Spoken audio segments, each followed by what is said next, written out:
Call the meeting to order of the regular meeting of the San Mateo Recording County. in progress. It is 1 o'clock. I would like to call the meeting to order of the San Mateo County Harbor District Board of Commissioners at 1 p.m. August 18th, 2021.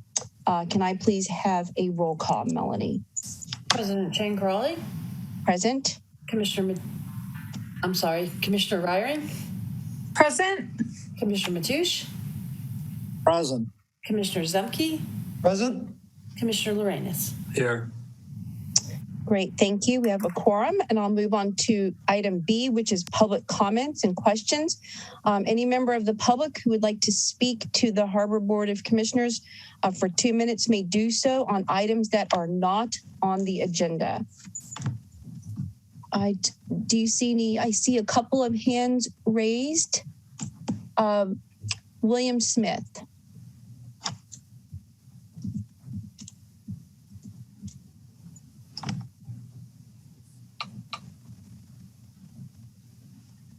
Melanie? Yep.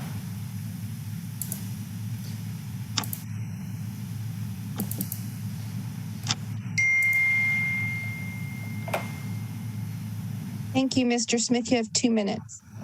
Okay, so is this mic off? Good afternoon. I believe you can hear me, I hope, now that you changed the format. First off, I wanted to thank you for this format, as this works very well for the public, so we don't have to attend physically the meeting. It makes life easier for us that are not physically able to attend. And second, I wanted to know why the chat was turned off, if it can be turned back on for questions. Thank you very much. Thank you. John Olam.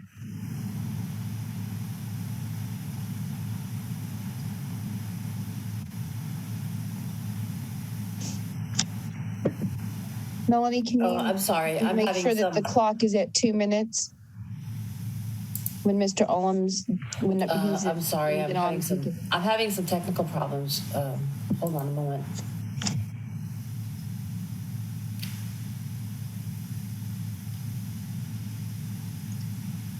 I am.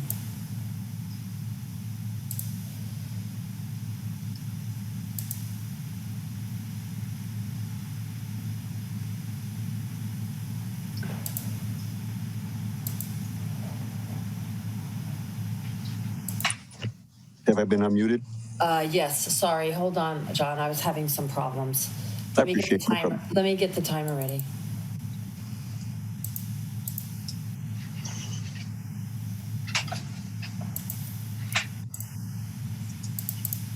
That's enough. Okay. I'm sorry, John. Hold on. Two seconds. I'm sorry. Thank you, Melanie. You have 2 minutes, Mr. Olam. Okay, I won't need 2 minutes.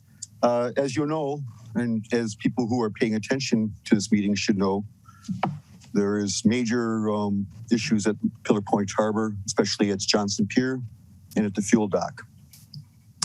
And we're looking at cracked support members, crumbling concrete, rusted rebar.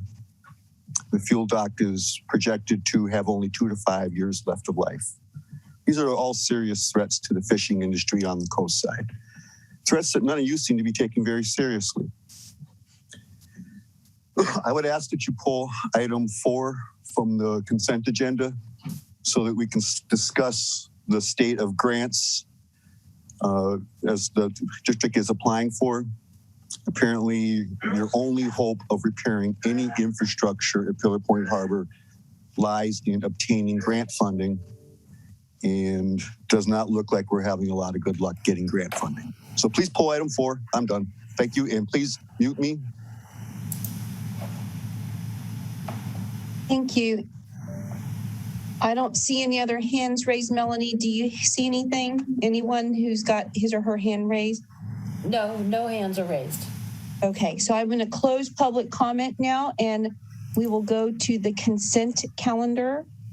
Is there a motion, or is there anyone who would like to pull anything off? Or is there a motion to approve the consent calendar? I would like to pull item 4. Okay. Thank you. Anyone else? Okay, I would just like to make a note that I will not be voting on item number 3 since I did not attend that meeting. Okay. Motion to approve the balance of the items. Second. Okay, so that would be number 1, 2. Well, Bill, I mean, we can pull number, do you want to pull number 3, Bill? And we can. I think it's probably okay, just if you, the record shows that I'm abstaining from the vote on that. That's Okay, that works. so items, sorry? I was just confirming that works. Okay, thank you, Tricia. So items 1, 2, 3, and 5, there's a motion, and I'm sorry, 6 and 7 too.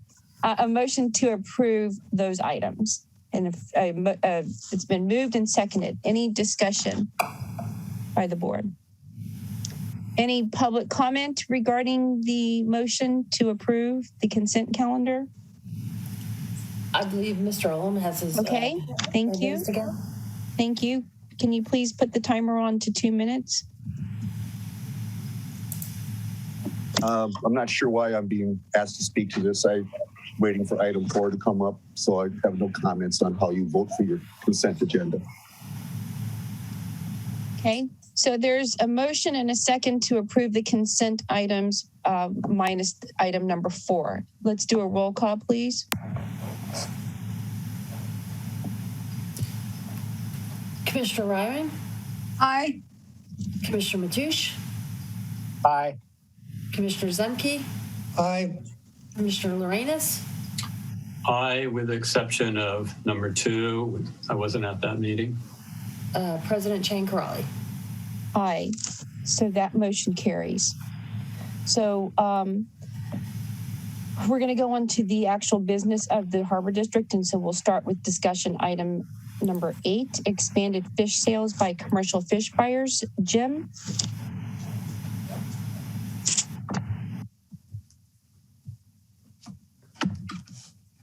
Good afternoon, commissioners and members of the public. The district received a letter from McHenry Fisheries and from Morningstar Fisheries requesting permission to expand the fish sales into the pier in their leased spaces to include processed food or fish such as filleted fish and cooked crab are examples, and be able to sell them to the public directly.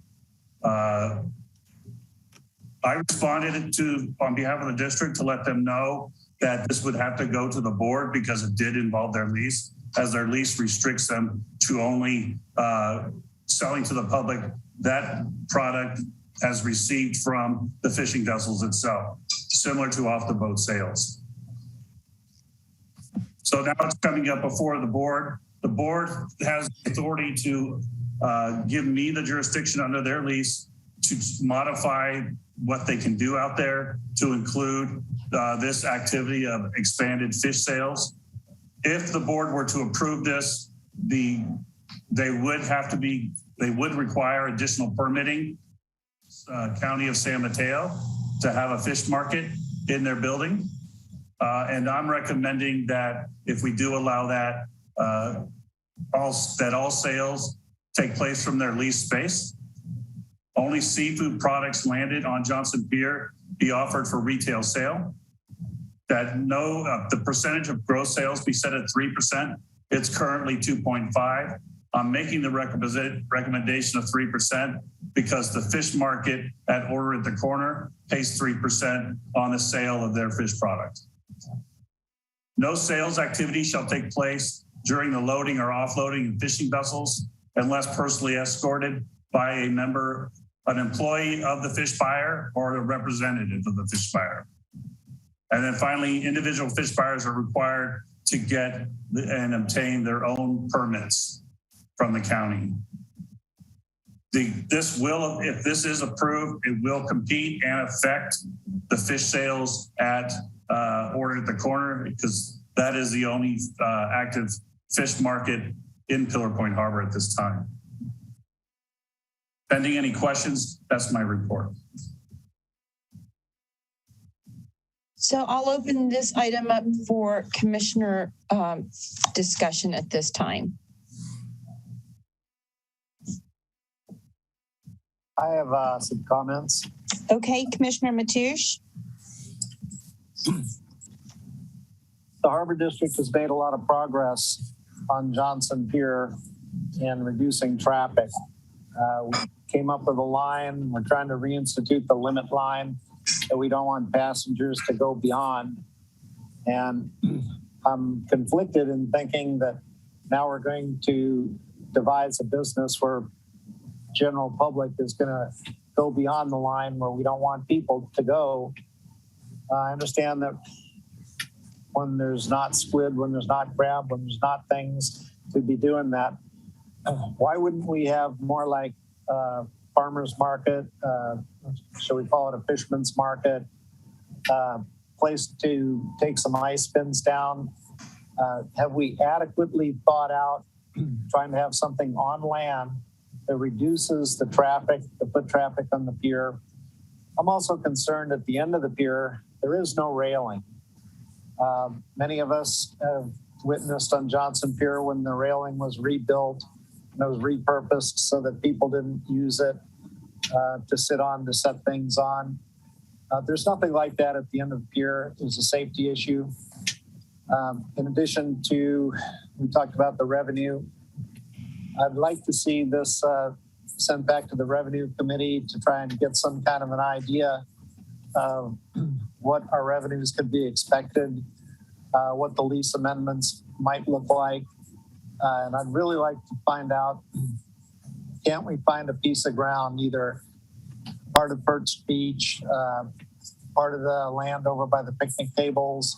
Can we erect kind of a tent type of erection? I'm not sure what you would call this. I've seen these little pop-up tent things, 4 corners and a roof, maybe a good solid frame. Let's find out, where could we have one of these that would reduce the impact of the public coming out on the pier? And I got to say, if they could sell cooked crab, I'd love it, because anybody who's seen the lines, and we definitely need something that's more customer serving for our crab industry. But I, for one, would like to at first look at how and where can we do this in a safe manner that doesn't draw even more people on the pier. Thank you, Commissioner Mateusz. I see Commissioner Ryering's hand up. Commissioner Ryering, would you like to start your discussion? Well, yeah, I had a few questions for Jim, and they were all exactly along the lines of what Commissioner Mateusz is bringing up, having to do with additional traffic on the pier now, when that's just a matter that we've been working so hard on in order to reduce the traffic out there. I really like the idea that we have thrown around before of a fisherman's farmer's market and some opportunity for fish sales, but not on the pier. So I think it'd be really a good idea for this to go back to the Revenue and Income Committee as well. Any other commissioners who'd like to chime in? I'm going to take public comment soon, and then we can also have a discussion among the commissioners as well after public comment. But if you'd like to make a comment now, let me know. Ed, I saw that you unmuted yourself. Would you like to make a comment? I'd like to wait and hear the public comment first. Okay.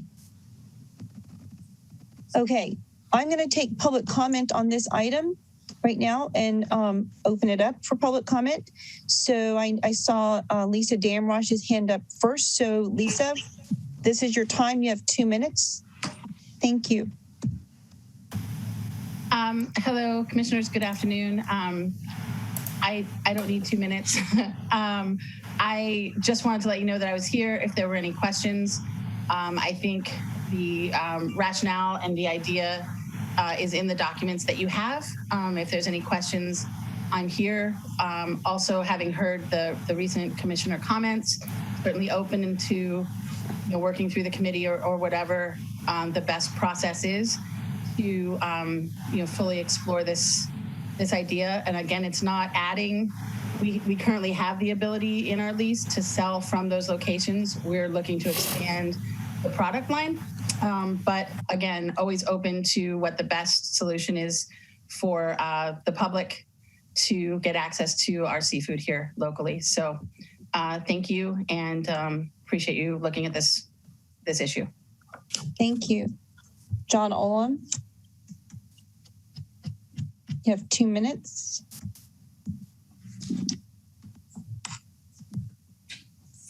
Thank you.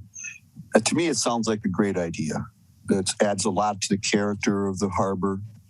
I think that one of the attractions of the whole idea is to go out, to walk out on the pier and buy it directly from the fishermen. If you're going to sell it on shore, that wouldn't be a bad idea, but it kind of defeats what the whole charm of the idea is in the first place. I understand your reluctance to put people on Johnson Pier.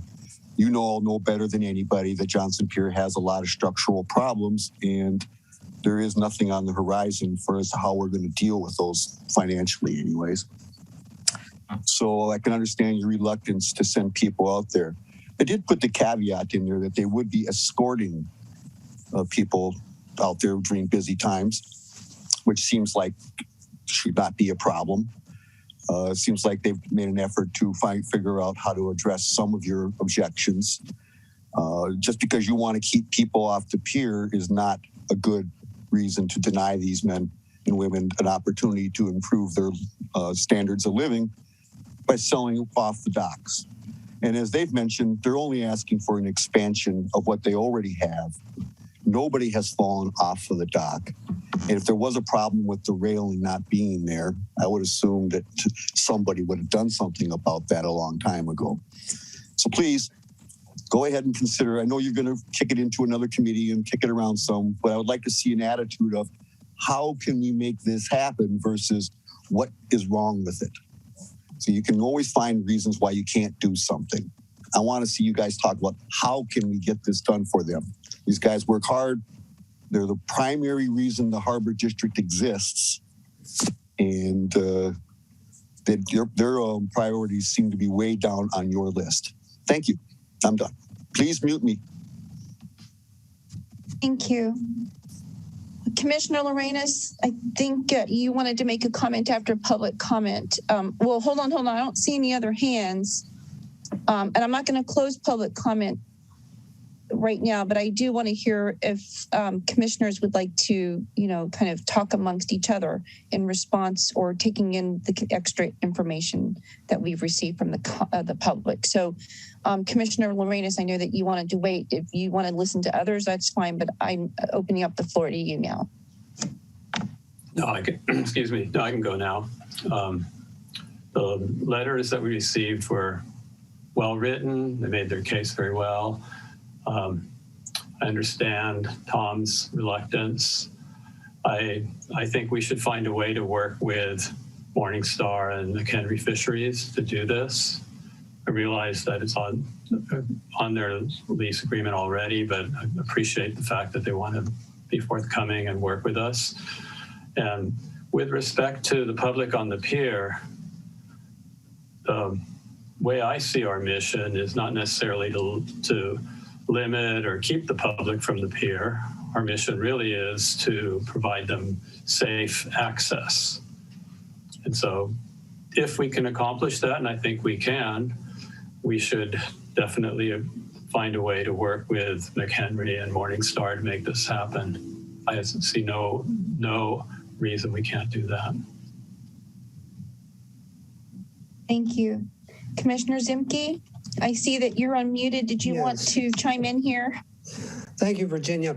Yeah, I'm generally in support of this, and I think whatever we can do to make it happen is good. But I am sensitive to Tom's concerns as well, because I'm not sure how often there's trucks and things moving on the pier and how that might best be handled and still allow this kind of activity to go forward. So I guess I'm a little in the dark Maybe Jim could ask, or somebody that's more familiar with the operation of the pier, what percentage of the time is there offloading activities going on that would interfere with this?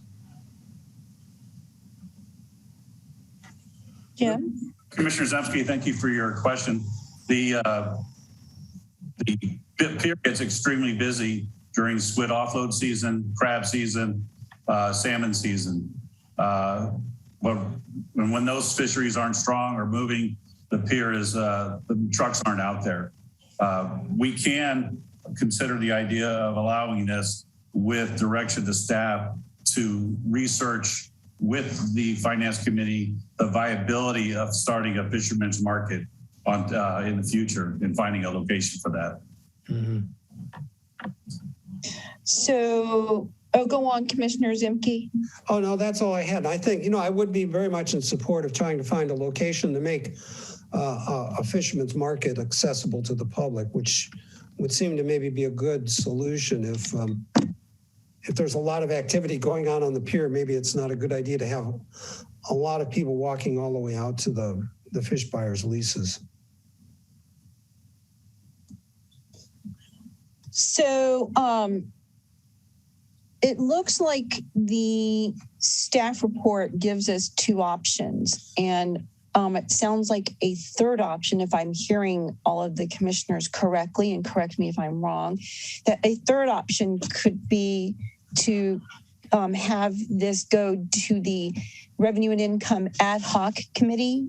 So just to have more answers to questions, specifically to Commissioner Ryring and Commissioner Mateusz's questions, and so if that's an option, I'm happy to make that a third option, just because it was brought up by some of the commissioners today. So I have a comment on that, if you will let me. Yeah, please, Commissioner Lorenas. If we go to send this to for review to a committee, I would, excuse me, I would prefer that it go to a committee in such a way that other commissioners can attend and interact. If you read their letter carefully, it's more than just, excuse me, it's more than just about being able to sell fish. They also talk about restricting fish sales to fish that are caught. And that's a worthy discussion. I mean, for me, I think that's a great idea, but I think it's a better venue would be to discuss this with more folks involved that have an interest in this. Okay, so thanks for that suggestion, Commissioner Lorenas. So, Jim, I think we have the Finance Committee, which is a standing committee, which is, anyone from the public can attend any of these meetings. But Commissioner Lorenas, if you're suggesting that this should go to a standing committee versus an ad hoc committee, is that what you're saying we should be doing? I'd rather see it go to a standing committee and noticed as a special meeting so that more than two commissioners can attend. The format that we have now for our regular meetings doesn't allow discussion, and so what we'd be doing is allowing the public to provide input to a committee, and then it would come to us. I'd like to be able to hear what the public has to say instead of getting a Cliff Notes version of it from a committee. Okay. Just as you're considering this option, if it did go to a standing committee, a third member of the board could not attend that meeting. I understand that. That's why I'm saying it should be noticed as a special meeting.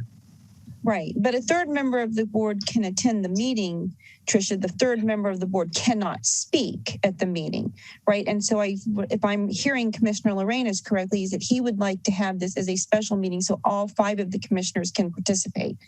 Is that correct, Commissioner Lorenas? Yes. So if you would like to make that motion to have a special meeting, then we can have a discussion of the full commission right now on that particular motion. Okay, I move that we hold this as a special meeting so that any commissioner that wishes to attend may attend. Is there a second? Okay, there's no second, so that motion fails. Commissioner Ryring, I thought that I saw that you unmuted yourself. Did you want to make a motion, or did you want to say anything or make a motion, or? Yeah, I took my hand down because I was listening to commissioner comments, but I'll move that this be, that this item go to the Revenue and Income Committee and then be brought back to the full board for discussion. Okay, is there a second? I will second that. Okay, let's have the commissioners discuss this. If there are any other comments before I open up this motion to public comment. Commissioner Lorenas, did you have anything to say? I do have something to say. I'd just like to point out to the public that bringing the item to the board for discussion later is not the same as allowing the full commission, if they choose to do so, to attend and participate in a meeting like this. My experience has been that when items like this are brought to the board, they are quickly shuttled through, which does not allow the public discussion. It does not allow the commissioners to have a full discussion and understanding of these topics. So I vehemently disagree with this. Thank you. Any other commissioner comments? Okay, I'll open up this motion to public comment, and I see a hand raised. John Olam.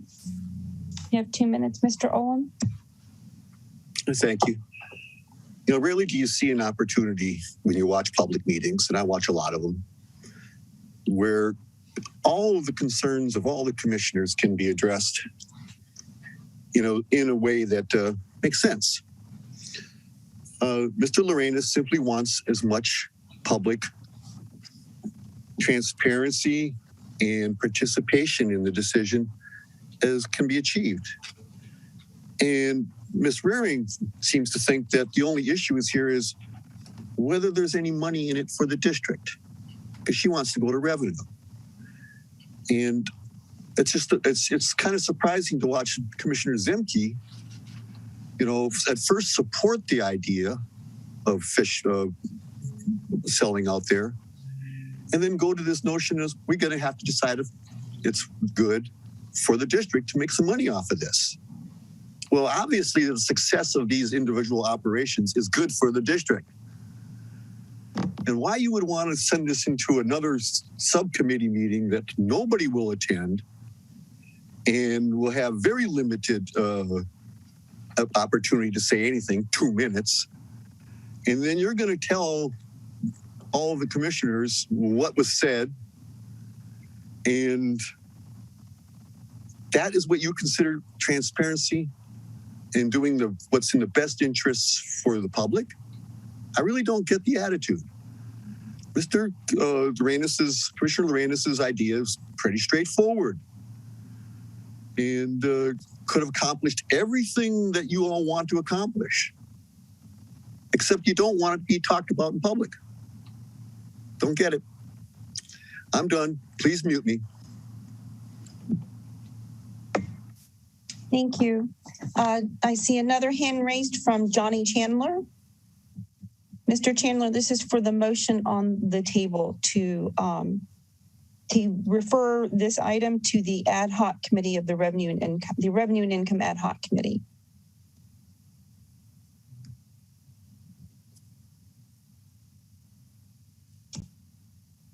Somehow it looks like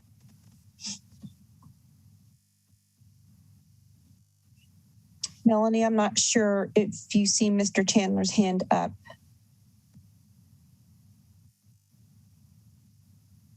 Can you please unmute him?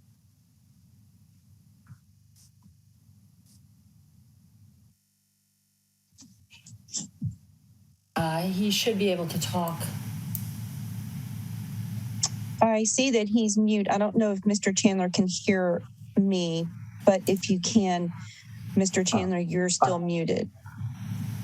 Can you hear me now? Yes, we can. Thank you. You have 2 minutes.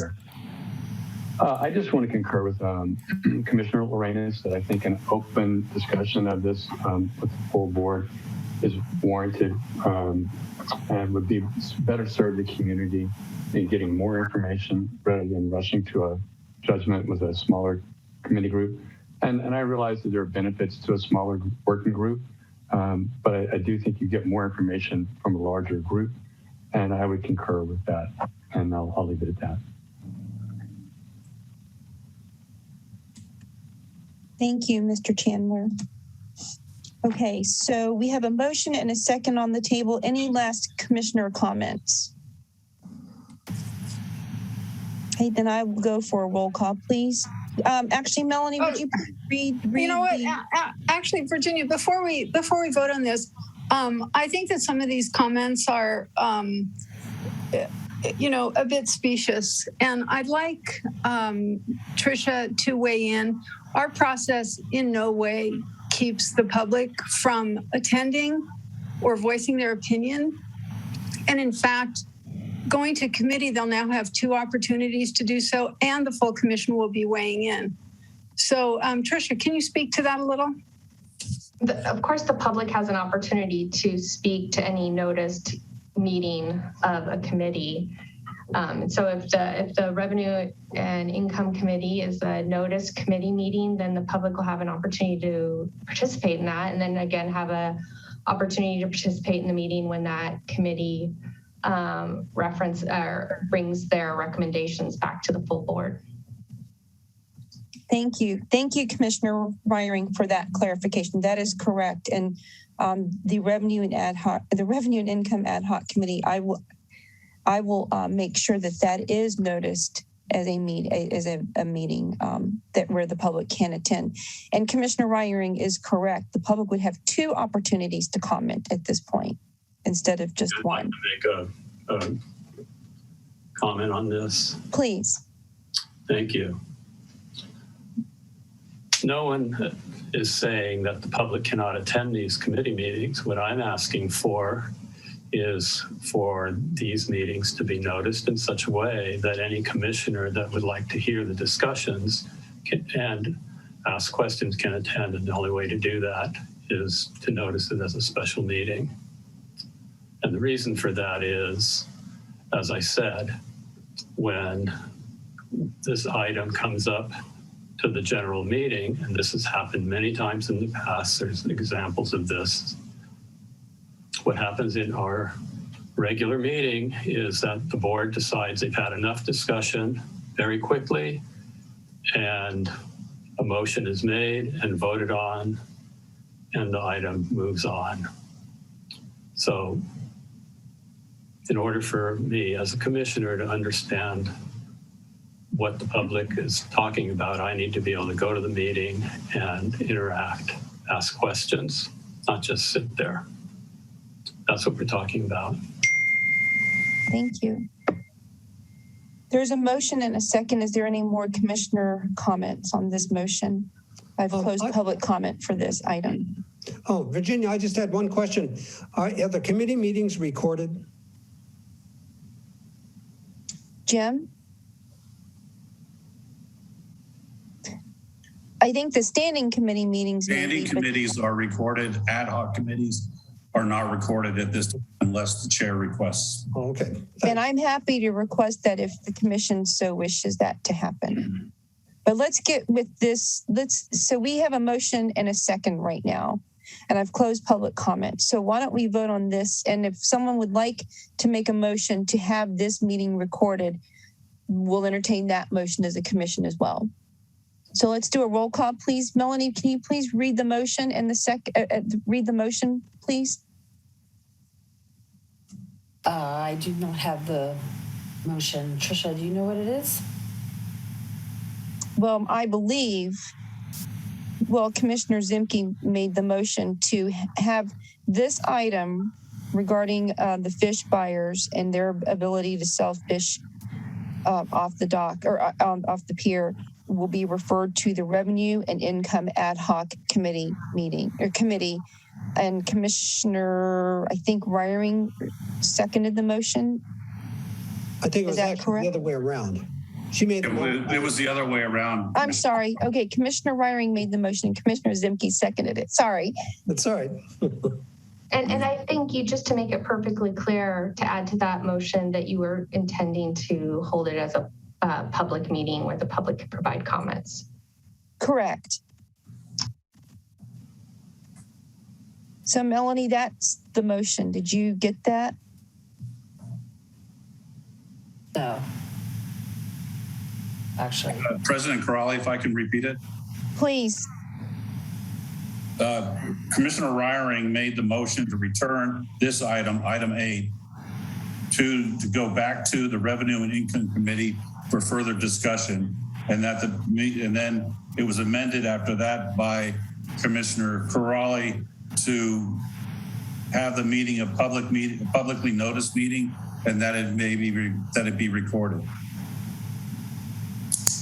Commissioner Reiring, are you okay with that friendly amendment? Yeah, that's fine. And then Commissioner Zemke, you seconded that. So are you okay with seconding the friendly amendment? I am fine with that. Okay. So let's do a roll call, please, Melanie. Commissioner Mateusz? Aye. Commissioner Zemke? Aye. Commissioner Lorenz? No. President Shane Corrali? Aye. Commissioner Reiring? Aye. The motion carries 4-1. So this item will go back to the Revenue and Income Ad Hoc Committee as a public meeting, and it will be recorded. Item 9, commercial activity permits and associated issues, wholesale fish offloads. General Manager Pruitt, would you like to kick this item off for discussion? I'm pulling it up now.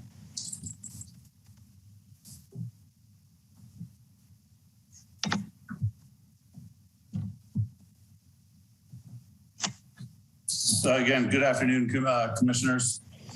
In reviewing our ordinances and for review and updates, we noted that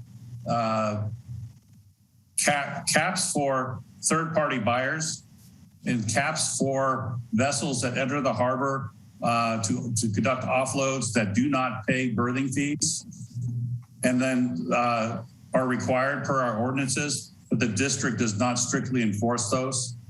And the public hoist, there's questions as to should commercial offloads be allowed at the public hoist? And then finally, should commercial wholesale offloads be conducted from the floating docks? Or those are all questions that are out there, and we would like to hold a public meeting and workshop with the impacted individuals to discuss how we should enforce or how we should develop caps for wholesale buyers and caps for visiting fishing vessels, uses of the public hoist, and then finally, should wholesale fish offloads be conducted or allowed from the floating docks.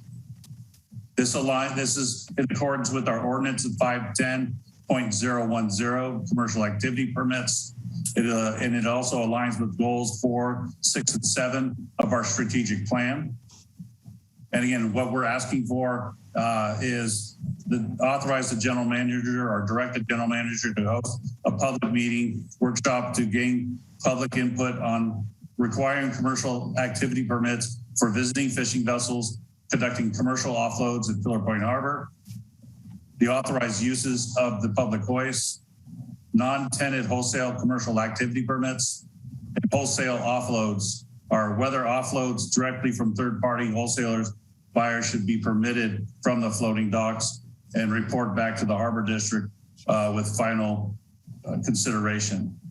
There is wholesale fish buyers that have come down to the pier and in the past would drive out onto the harbor or on Johnson Pier and would do commercial wholesale fish buys from fishermen directly from the floating docks without those caps. And when we do find those, we ask them to stop and go through the fish buyers at the end of the pier unless they had a cap, which they didn't have a cap. So we're asking just to tighten up our enforcement of our own ordinances at the end of the day. Pending any questions, that's my report. Thank you. So I just want to be very clear. so that everyone understands that this is not that we're issuing commercial activity permits. This item, as General Manager Pruitt has stated, is to have a public workshop. I just want to make sure everyone's clear on that. I'm opening this up to commissioner discussion now. Are there any items there? Anything? Is there any comment that you'd like to make, commissioners? I support I think I see a hand. setting Hold this on. up altogether. I'm sorry. What was that, Commissioner Mateusz? I support having the public meeting and getting this straightened out. So I support the entire process. Commissioner Ryan, I thought I saw your hand up. I do too. Yeah, I agree with Commissioner Mateusz, and this is another opportunity for the public to get involved with discussions about using the docks and the limited space and whether and what is suitable and not for commercial activity. Commissioner Zemke, it looks like your hand. I agree, and I guess the next question is that we're going to make this a special meeting so that the commissioners can participate. Yeah, I'm happy to. We've done that recently, so I'm happy to do that here. I think that would make sense. Commissioner Lorenas? Well, I think if we do this as a special meeting, it would be a wonderful idea. This is something that's been going on for a long time, and it would be really great and also very important to get this sorted out. Okay, I'll open this up to public comment, and I see a hand raised. John Olam.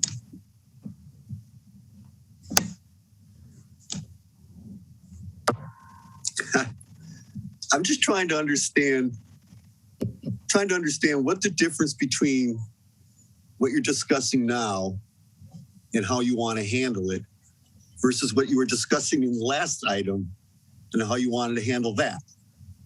You're all for public participation on this one and see the value in that, but you want to have a super tight and inside baseball kind of meeting about the previous item at a revenue and income meeting, which no one has ever attended and apparently has never been recorded before and is typically not noticed. I don't understand the difference. It would be great if someone could explain why this item is worthy of handling it the way you are and the other one was not. Thank you. Please mute me.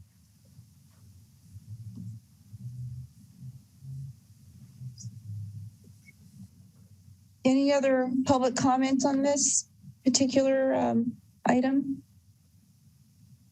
If not, I'll close public comment. Commissioner Zemke, I think you had an idea of how you wanted to have this. Would you like to make a motion? Oh, I can make the motion. And just to respond a minute to John's comment. Let me just remind you. He made it sound like we're trying to squash public comment, and that is not what we're trying to do. The reason that I felt comfortable on the previous one, number 8, was that I'm comfortable with the committee coming up with the details that we need to see. On number 9, I guess I'm a little more open to a special meeting since I'm unfamiliar with the issues that around the capital, the CAPs. And for that reason, I would like to participate in it. So it's, to me, there's a difference between how we're treating number 8 and number 9. But I can make a motion. Please.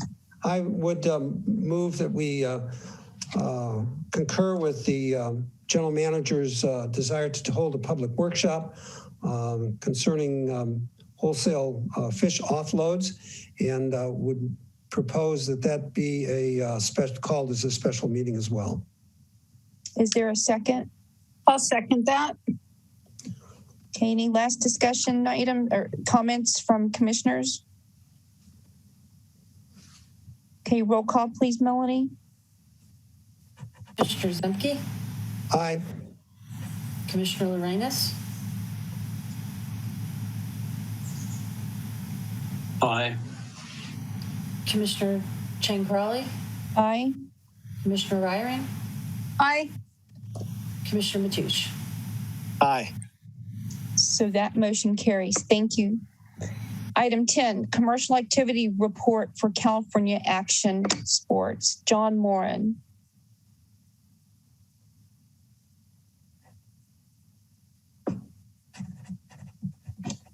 John, you're on mute.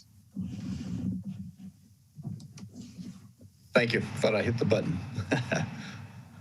Good afternoon, commissioners. This is agenda item is for the board to consider the water sports commercial activity permit application submitted by California Action Sports at Oyster Point Marina.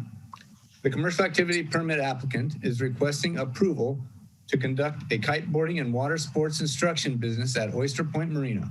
Last month, when this item was brought to the board for consideration, staff brought up concerns about possible oversaturation of service that neither business would ultimately find success in operating. The board requested additional information and answers to specific questions so a better informed decision could be made, which are included in this staff report.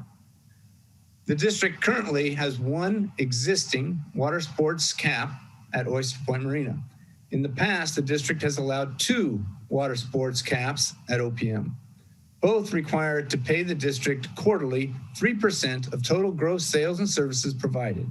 Historically, in 2018, cap number 1 generated $9,995 in total gross revenues and paid the district $299.84 for the year.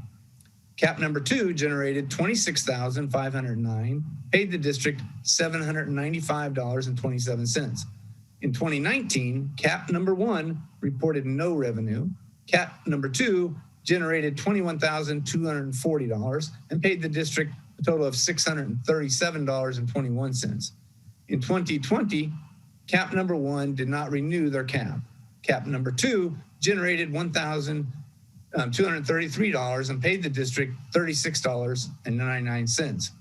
For 2021, as of the end of March, cap number 2 has generated $4,674 and paid the district $140.22.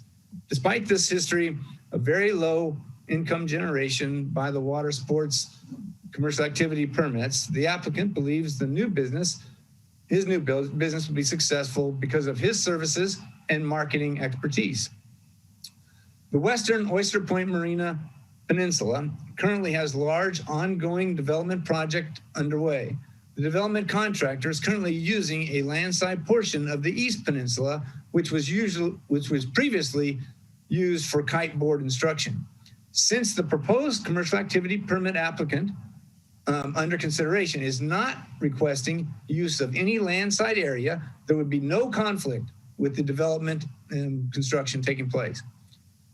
The number of customers would not be significant and would park in designated public parking spaces as available on a first come, first served basis.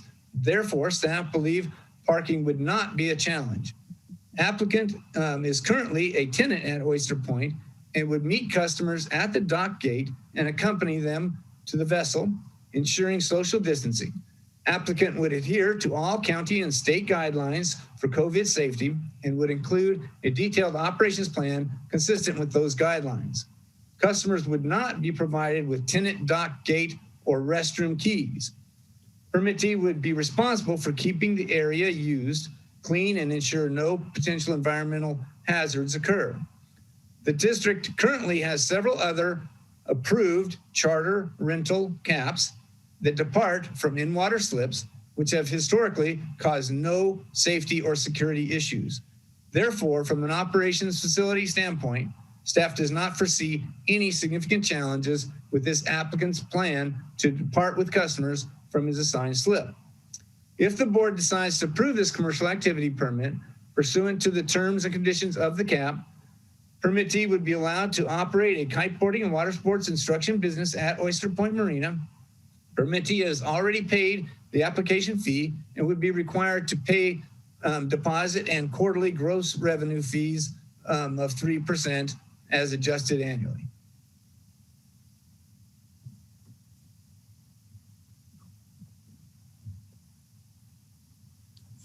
Okay, any commissioner comments? Commissioner Mateusz? Yes, I understand the applicant has worked diligently to try and bring this back. I'm beyond surprised how quickly it came back to the board. I'm surprised by how little income is produced by these businesses, having a business myself. I would like this to be reviewed by the Revenue Committee or Ad Hoc Committee and discuss, have we set our goals correctly here? However, the biggest point I have is that, as I discussed with the applicant, there's a lot of construction over there. And I know that South San Francisco has not started raising the coastal trail in compliance with the sea level rise yet. I'd like to propose that we have a walkthrough of all the commissioners together to be able to chat and look at this and be sure, where is this going to take place? How is this going to take place? Where's the one person working? Where's the other person working? I'm just unclear about how quickly this came back when we turned it down last month. So I'm saying we need to have a meeting over there and look at the condition of this entire thing. So I'm not going to approve this at this point. And I believe we need a meeting of all the commissioners that choose to attend over there to see that this is a safe and viable thing to do with all the construction that's going on. That's the same thing I said to the applicant. So let me just make something very clear, Commissioner Mateusz. Last month, the commission did not turn down the applicant's request for a commercial activity permit. But thank you for clarifying where you stand on this. Commissioner Zimke, I see that you're unmuted. Yeah, I want to be sensitive to Tom's point. He's made some good points. To me, as I've thought about this, obviously the income from this to the district is not huge. But I think the driving reason for doing it is basically, one of our goals is to make services available to the public. And to the extent that we can do that through having multiple lessees providing services, I think that's a good thing. And in looking at this, I think the existing service or water sports lessee or tenant or whatever we call them is somewhat different than John's proposal. So I see these as being somewhat complementary. So I'm not opposed to doing this. If Tom would feel better having an opportunity to go through with the rest of the commission and look, on site, I would be in favor of that as well. Thank you. Commissioner Lorenas, I see that you're unmuted too, if you wanted to add anything. Okay, thank you. John, thank you for a very nice report. It's very clear what's going on. You've done a great job. I have full faith in staff's recommendation on this. And I'd like to make the point that this agreement would only hold till December 2021. And so if things didn't work out the way we thought they would, we can either make an amendment or just cancel it.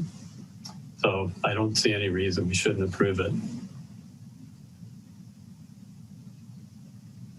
If I could just clarify, Ed, thank you. But in this instance, staff is simply not making a recommendation. Staff made a recommendation at the last month's meeting, but was directed by the board to go back and provide the additional information in a manner that was not making a recommendation, just providing all the facts, and that's what staff tried to do here. Thank you. So I'm going to open this item up to public comment, and I see one hand raised, John Olam. Unlike Commissioner Mateusz, I'm pleasantly surprised. It's hard to tell when this starts. Unlike Commissioner Mateusz, I'm pleasantly surprised that staff was able to, get these facts together in less than a few months and get it back up on for discussion. I'm not sure why the fact that it's happening faster than Mr. Mateusz would like provokes him now to suggest some sort of walk around meeting to go out there and decide whether it's safe or not. I guess I do have one theory as to what Mr. Mateusz is worried about. At the last time this came up, he was talking about the Harbor District building a 40,000 square foot shopping center on the space that he thought might be being used by the applicant. I thought that was kind of fascinating because I'd never heard about that before. I don't see it in the master plan. I've never heard it discussed in public, never heard it discussed at the liaison meetings.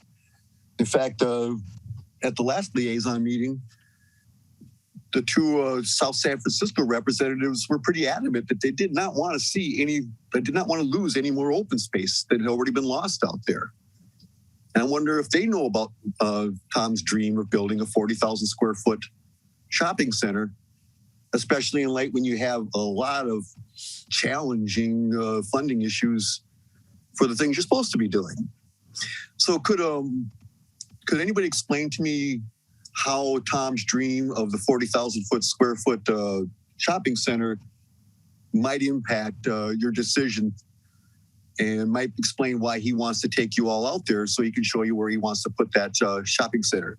Please expound on that. Thanks. I'm done. Please mute me. Johnny Chandler.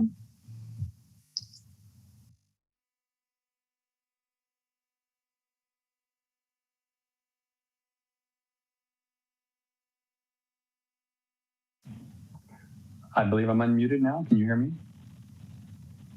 Yes, please go ahead. Thank you, Commissioners, for taking the time to listen to my proposal. Respect Mr. Mateusz's opinion, but it's evident and available to anyone who cared to do so to see that this type of business, working from a boat, teaching kiteboarding and other water sports, has been done a long time, not just here in the Bay Area, but across the country. That information is readily available. A walkthrough is not a necessary thing. And I will tell you this, that there's only a few months left in this season.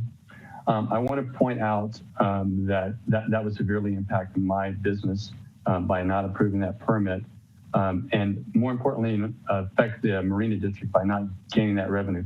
I've been told by the director that I can operate my kiteboarding business as long as I don't pick up people at the marina. So the only real thing will be here is whether or not the marina will be picking up that additional revenue. I prefer to play by the rules. That's why I'm approaching this with this permit and not trying to sidestep it. I think the community will benefit. I'm offering a broad spectrum of water sports, not just kiteboarding. I've got a long history of doing this. More than happy to spend any time with people outside discussing that. Most of the services are not being provided in the area from San Francisco to Foster City.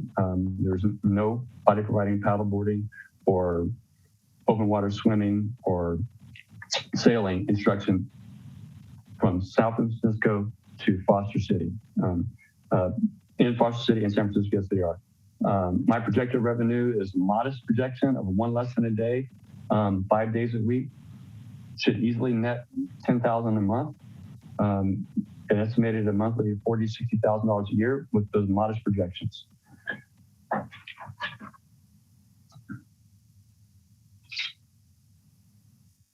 Thank you. Jeff Kafka.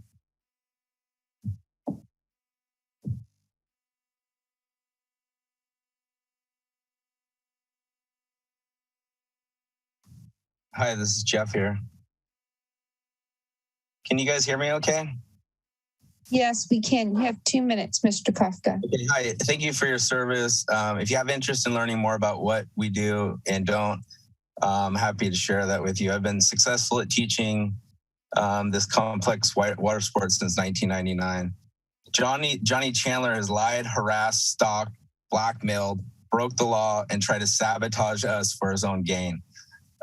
He broke into Dock 12 recently using a rope over the fence, and we called the police. He was caught. The police report says that he said he did not do it. Sean Kelly caught him doing it, and then the security guard on the property caught him a second night. And then he took photos and forwarded those photos to the Coast Guard because he thinks I'm in violation of the Coast Guard. I communicated with the Coast Guard. We're in good standing. I've had nothing but conflict from Johnny Chandler since, I haven't talked to him since 2014, but in 2014, we had nothing but conflict. I think he's a liability for the community. And currently he's working at a school. Just for the last week, he's been working at the Kite School. And in a week, he parked a watercraft where it ended up on the rocks. He let a student go close to the San Mateo Bridge where another instructor had to rescue him. He let another student's body surf over the rocks. He improperly tied a personal watercraft to a buoy and the watercraft drifted away. He lost his student's gear. This is all reported from the current kites operation that he's working at.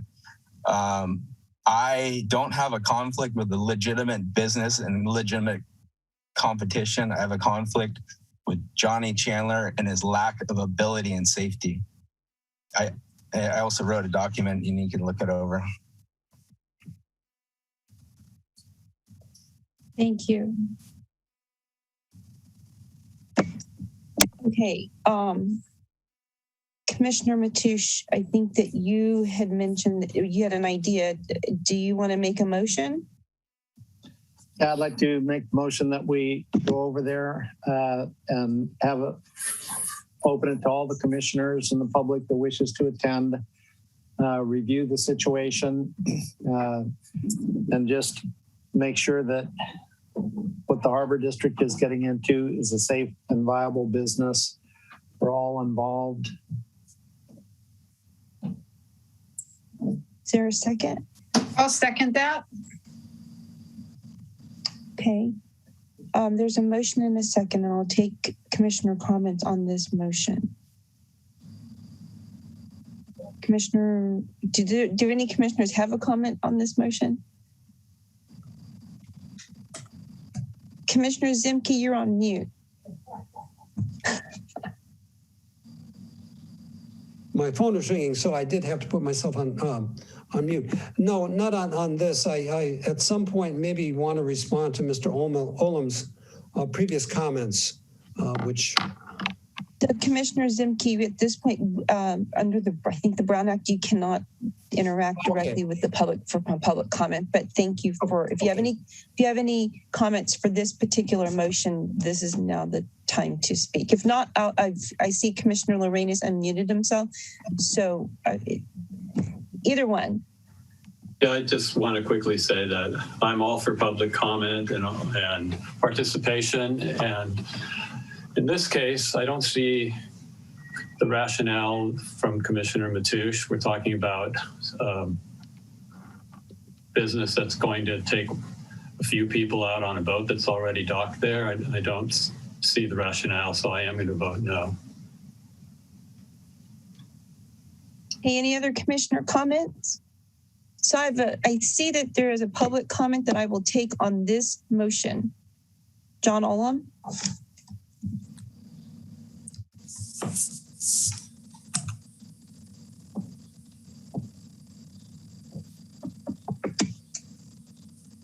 Thank you. Boy, I read the letter that the current operator has sent, and there were a lot of accusations, but nothing was actually backed up. And I've been a member of several exports, hang gliding, soaring, that kind of thing. And I can tell you, you can see a near disaster just about every minute if you're watching. So I'm not sure why the current operator would have such a vindictive attitude. Apparently, he'd be totally okay with somebody else going and having a business there. He just doesn't want this applicant. That's pretty much what he told you. And so I am surprised that that's the best argument that has so far been offered. Again, Mr. Zemke, I can tell you how you can handle Ms. Corrali's objections. She will answer questions when, let you answer questions when she feels that's okay and beneficial to her. in operation times like this, it's not beneficial to her. She doesn't want those questions answered. So what you do is don't refer to what I said or ask me like you're answering me. You pretend to ask a question of staff members. And if you do that, then they answer the question because you have the right to ask questions. So just phrase my comments in a manner, if you have a question about it, just ask a question. Don't mention me, because as soon as you do, well, you'll see what happened. I'm done. Thank you. Please mute me. Johnny Chandler.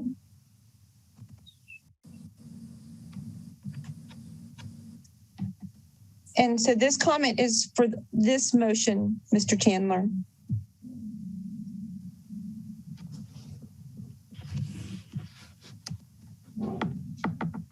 Okay, I'm unmuted now.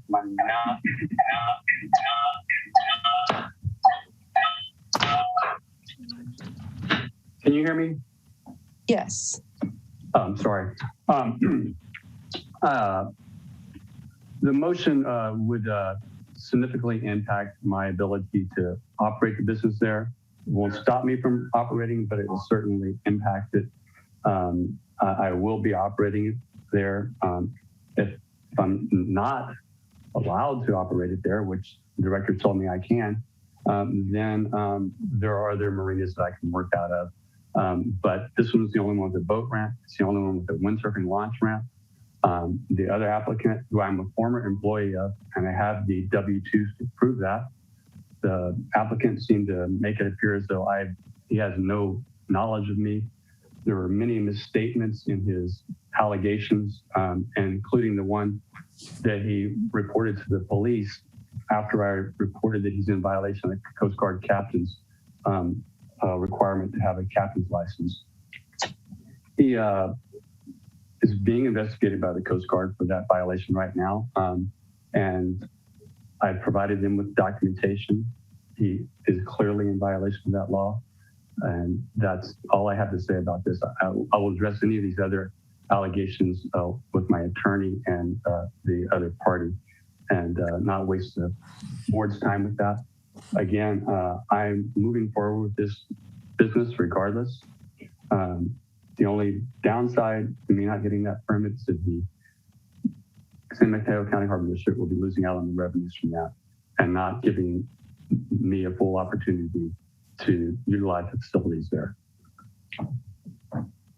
Thank you.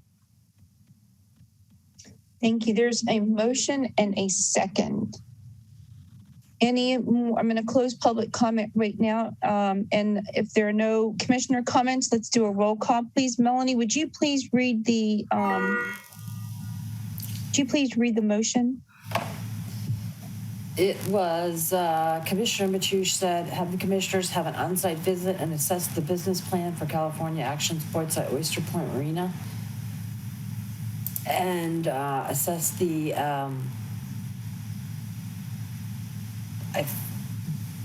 Commissioner Corrali, with your permission, and Commissioner Matoush, with your permission, I'd like to rephrase the motion to the intent I believe Commissioner Matoush was trying to say. Thank you, because I don't believe it's to review a business plan.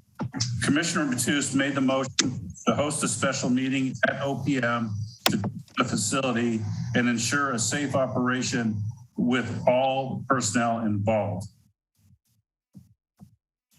Yes, that's what I understood this to be. So there would be the motion is to have a special meeting out at the premises. At OPM, yes. Yes, at Oyster Point Marina, with Commissioner Ryring seconding that. So if there are no more commissioner comments, let's just do a roll call, please, Melanie. Commissioner Lorenz? No. Commissioner Corrali? Aye. Commissioner Ryring? Aye. Commissioner Matoush? Aye. Commissioner Zemke? You're on mute, Commissioner Zemke. Sorry about that. My dog was barking. I vote in favor of this. Aye. Great, thank you. That motion carries 4-1. Thank you very much, and thank you, John, for a great report. So we'll move on to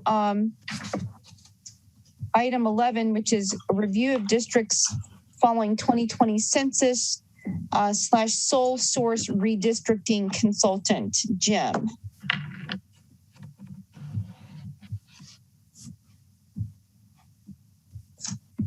So I'm opening it up as we speak.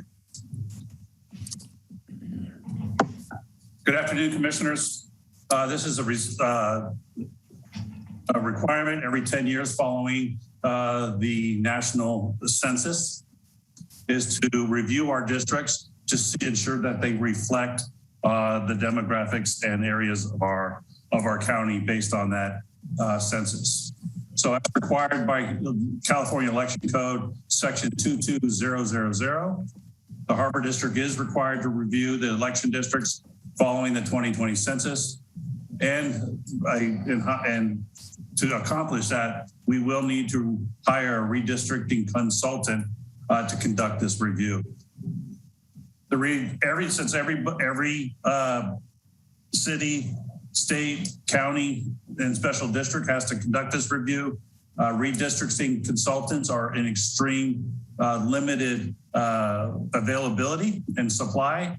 So anticipating this, we reached out to the prior redistricting consultant, redistricting partners that did the original districting consulting work for the district when we switched from county-wide elections to district elections to see their availability. And in response to that, they stated they were available and submitted a scope of work back to the district, and it's attached to the staff report. Scope of work does include reviewing the census and holding public meetings to follow the rules of the election code. And then finally, one additional thing that I requested that they do is create an online tool for the district so that members of the public can sign on to the district website, enter their address, and be able to tell which district they are in, either District 1, 2, 3, 4, 5, which is a capability we do not have right now. Right. Their estimated cost was $33,000, and that was an estimated cost of not an exact amount. So I'm recommending, based on the severe limited availability of redistricting consultants, that we, the board approve waiver of the policy for hiring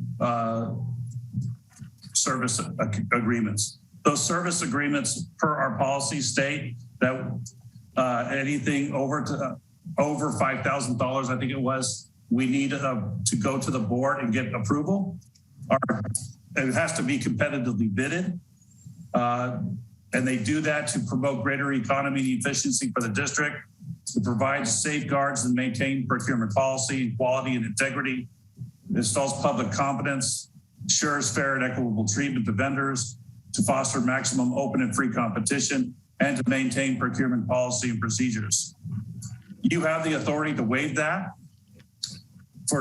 And because this contract is over $25,000, I need the authority from the board to waive that policy and to enter into a professional service agreement with that consultant. And any questions, that's my report.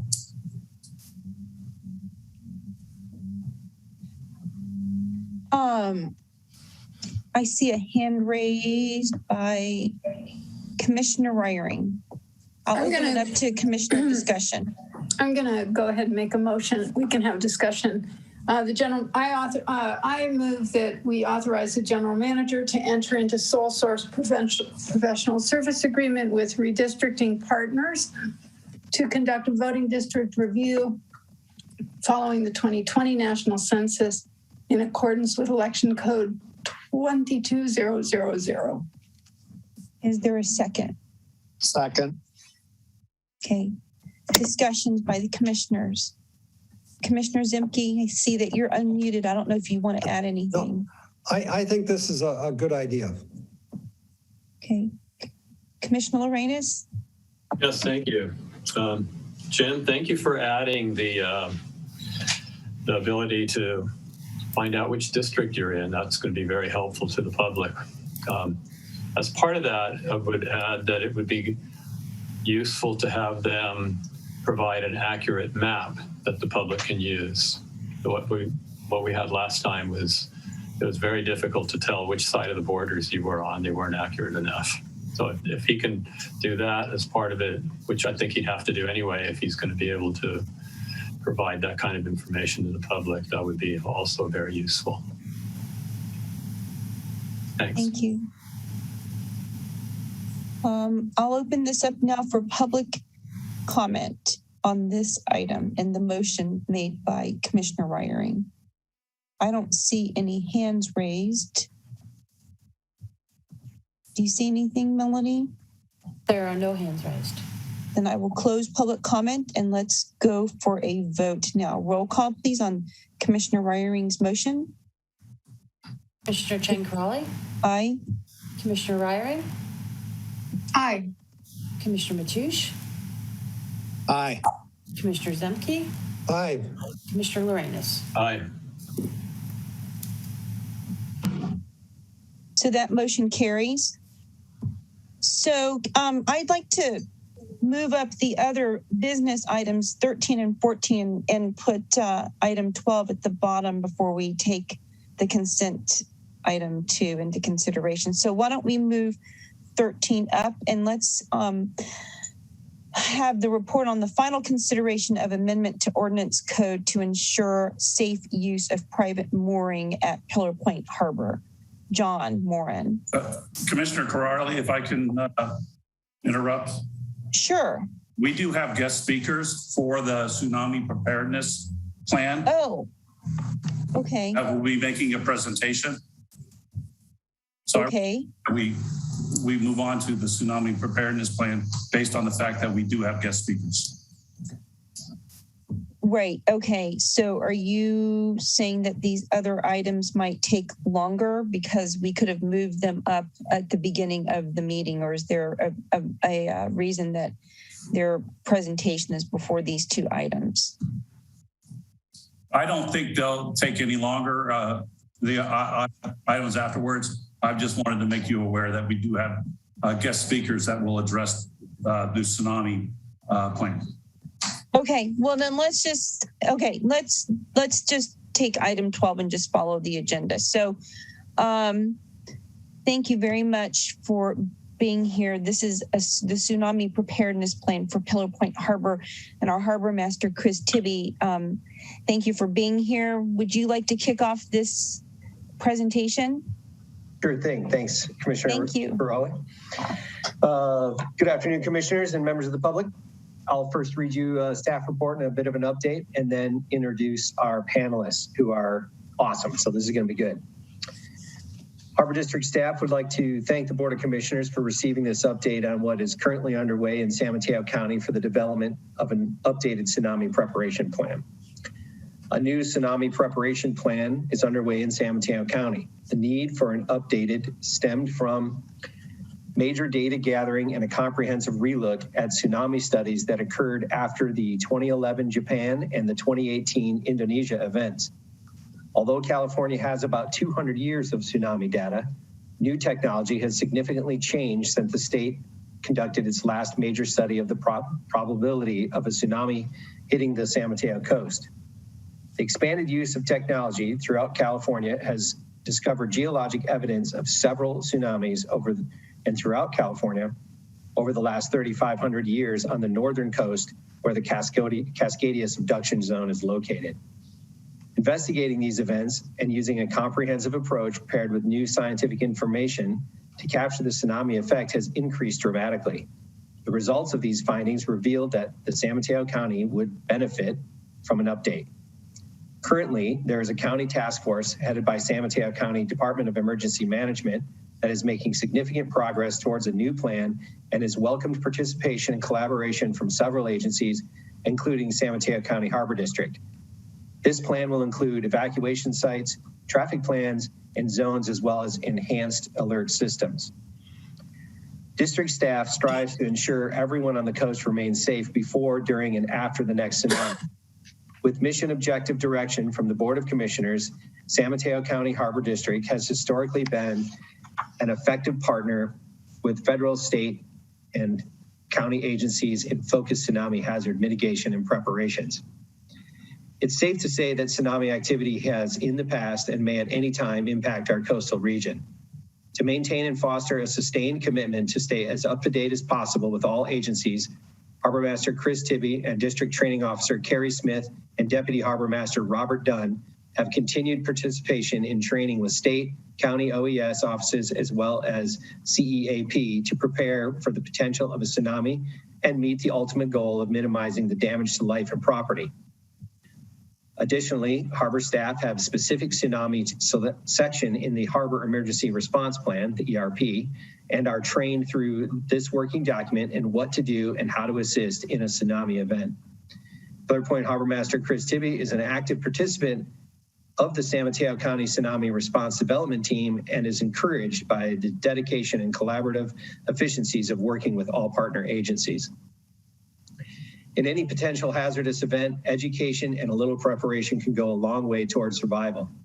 To assist community members with preparations, Harbor District Communications Analyst Lizzie Zarowski has done a remarkable job at putting a comprehensive set of information and resources on the district website, which is updated as new information becomes available. District staff encourages all residents of San Mateo County, as well as those in Harbor community, to educate and prepare themselves by discovering and researching these readily available resources posted on the district website. An initiative in process by the Pillar Point Harbor Master will include educational materials and preparing for a tsunami within invoice mailings. Staff also encourages all community members to subscribe to the San Mateo County Alert System, SMC Alert, to receive text, phone calls, and email alerts of the pending hazardous events. This system is free and is available via a link on the district website. Although a tsunami is rare on the California coast, visitors and residents of our coastal community should remain vigilant. A tsunami event can be from a distant source where there may be several hours of warning before arrival, or they can occur from a near source where the damaging power can arrive prior to any official warning. With either source, it is imperative to consider your preparations and what you will do to evacuate.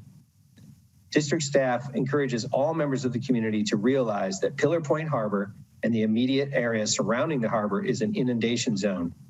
As such, it is exclusively a tsunami hazard zone. It is vital to research the evacuation routes and the resources on the San Mateo County Harbor District website, as well as county and state offices of emergency services resources.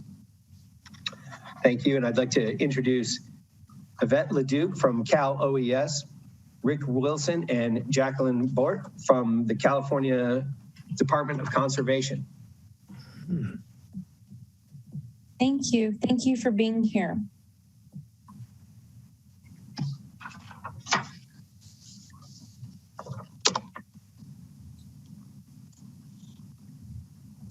Thank you, Yvette. Are you all able to see my screen?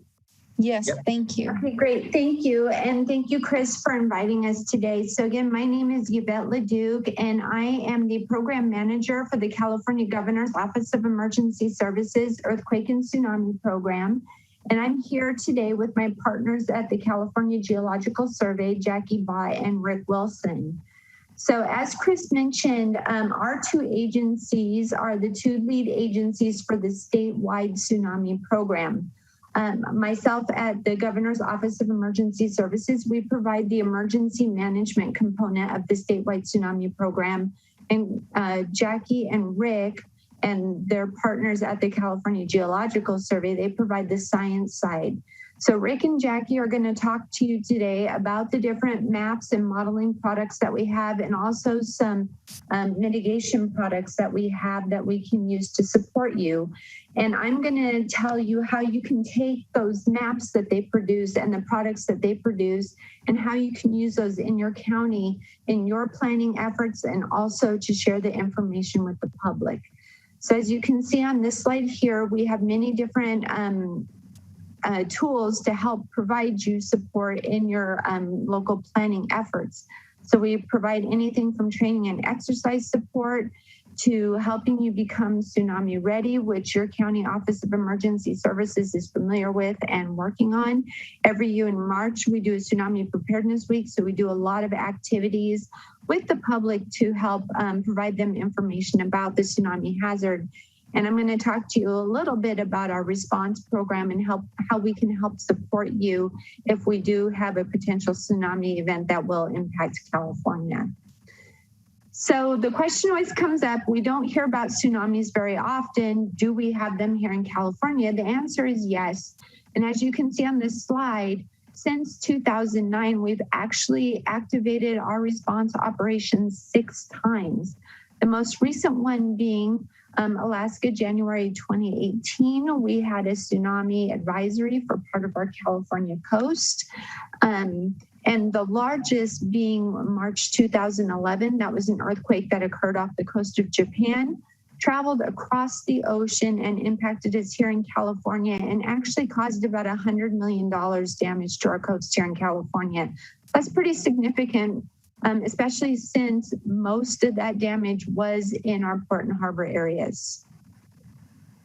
So lessons learned from some of those recent tsunamis, the key really is public messaging and thinking about how do we talk to the members of our community if we know that a tsunami is coming, especially from one of those distant sources. As Chris mentioned, if we have a tsunami coming from Alaska or Japan, we'll have several hours to prepare response. How do we communicate that out to them? And furthermore, how do we get them to prepare?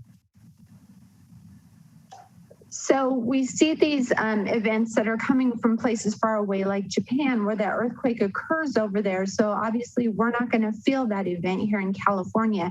So how do we know those tsunamis are coming? So the answer to that is this little gadget that you see on my screen here. This is a dart buoy. These buoys are owned and maintained by the National Weather Service. And on this map here, you can see the little red kind of triangles around the Pacific Rim. So those are kind of generally where those dart buoys are located. So you can see off the coast of Japan, there's a couple buoys. So for an event that occurs there, as it travels across the Pacific Ocean, it's going to hit those buoys and it's going to send us information. And that's how we can figure out if a tsunami is coming to our coast and what that event is going to look like. So this here provides you a little more detail about how exactly we get that information. So those buoys have a sensor that's attached to the ocean floor. So when an earthquake occurs down below the ocean, it sends that information to the buoy, which then transmits it to the National Tsunami Warning Center, which is located in Palmer, Alaska. At the National Tsunami Warning Center, they take that data that comes from those dart buoys and also tide gauges, and they're able to analyze it. And based on that data, they're able to determine what the impact is going to look like to California. So on the screen, you can see there's basically 4 different levels of information that we might receive from them. So the green, the tsunami information statement, is basically just saying, hey, there was an earthquake. However, it's not an event that's going to cause any impact to California. The next level up is a tsunami watch. So that means an event's happened. We are not sure at this point, based on the information that we have, what the impact is going to be. So we're putting you into a watch, letting you know that we are analyzing this event, and it may be upgraded to a warning or advisory, or it may be canceled just based on further study of that event. So if there is determined to be an impact to California, we'll either be put in an advisory and a warning. So an advisory is for an event where we expect inundation of 1 to 3 feet, which is mostly going to impact harbors and marinas. So that's a very important one for all of you to know who deal with the public who is in our harbor, marina, and coastal areas. So it would be important to have messaging or a plan in place as to what to do if we are put in a tsunami advisory, and you may want to make sure that people are not on boats in the marina area or near the shore. So our worst case scenario is a tsunami warning. That means we're expecting more than 3 feet of inundation, and we want to start implementing further evacuation. The National Weather Service will issue a WEA for a tsunami warning event. That's the only type of these 4 different events that they will issue a WEA, and they will only issue 1 WEA. So that's important to know, because if we have a large event that occurs off of Alaska and they immediately know it's going to impact us more than 3 feet, they're going to issue that WEA right away. If that tsunami arrives 12, 13 hours later, they're not going to get another WIA. It's only that one WIA. So we always let our local officials know that it's very important to have a plan in place so that you have follow-on messaging that you can continuously be providing to the public so that they're aware of the events. So this is just a quick kind of flow chart that shows you how communication then flows from the National Tsunami Warning Center in Alaska to us here in California. So we do have a plan on how, if this hazard is going to impact our state, to make sure that the communication gets to you. So that National Tsunami Warning Center will immediately notify the local National Weather Service offices. In your case, it will be Brian Garcia in the Monterey office. I'm sure most of you know him. And then our state warning point, our state warning center here in California also gets notified. That's located within my agency in Sacramento. They immediately contact all the warning points in our coastal counties. So that's usually Sheriff's Dispatch. And then that's sent out through the county. At the same time, the Weather Service is also sending out information via the emergency alert system, which goes out on broadcast TV and radio and out to the public as well. So those two simultaneous processes are going to make sure that everybody gets notified. So in addition to that kind of official path of alert information, here in California, we went one step further and we developed what we call our tsunami event distribution list. So that's a list that our program developed, our state tsunami program. And I use the Warning Center to also distribute this information, but this goes out to all of our tsunami program partners specifically in all of our coastal counties. And we do have some harbor officials included as well. This goes out through an Everbridge system, so it will text and email and call people, and it will keep pinging people until they actually respond to confirm that they received the information. Many times, so for the Alaska event that I mentioned that happened in 2018, it happened at 2 o'clock in the morning. And unfortunately, we had some people that didn't find out about it until 8 o'clock when they got into their offices the next day. So that event actually motivated us to develop this list because we really realized the need to make sure all of our program partners are aware if an event's occurring because they don't always occur 8 to 5 Monday through Friday. So we use this list then to notify you all of the tsunami event. We also, Rick will talk a little bit about how we kind of can help support you in determining who needs to evacuate. So we share that information with everybody who's on this distribution list. And then we also set up conference calls. And we do conference calls with our partners every hour throughout the entire event until it's canceled. So we maintain communication with all of our program partners throughout the entire event. And that's not only a chance for us to share information with all of you, but it gives all of you a chance to hear what your other agencies are doing, maybe the county next door to you, harbor areas near you. It gives you a chance to make sure that everyone's response actions are kind of in line with each other and you're all talking to each other so everyone knows what's going on throughout the state. So it's just a really good communication tool. So what we've been talking about is kind of how we do our response based on a distant threat. So what if we don't have those hours of warning? What if it's a local tsunami event? So then we need to really rely on our natural warning signs because if it's an event that occurs right off of our coast, we may not have time to actually issue an official alert and warning to the public before the tsunami arrives because it may literally arrive within minutes. So we always make sure everyone's aware of the feel, see, hear. If you feel the strong shaking, do your drop, cover, hold on. Don't try to walk while the shaking is strong. You may fall and hurt yourself. If you see the water receding or hear the loud ocean roar. So this again is really important for harbor officials. If you have people who are liveaboards on their boats, or if you have recreational boaters out in the area, it's really important for them to be aware of these signs because they may need to evacuate their boats before you're able to communicate with them. So very important for them to be aware of. Then also at the bottom, there are ways that people can sign up to receive notifications. You can follow the National Tsunami Warning Center on Twitter and then activate your Twitter to receive notifications from them. There's also a MyShake app available out there that's earthquake warning information, so that could notify you of an earthquake potentially. and then sign up for USGS earthquake notifications. The one thing to remember too, you'll see on here too, when we tell people once that shaking stops to move to high ground, stay inland, tsunamis can last for a day or two. So it's really important for people to know that they need to stay out of harm's way until local officials tell them it's safe to return. So a little bit about our offshore safety, some things to think about. A lot of times boaters immediately think, oh, a tsunami's coming, I'm gonna take my boat out to sea. So a couple things to think about in doing that is that you really need to have a plan if you're gonna do that. You need to have gas, food, or water available for a couple days potentially.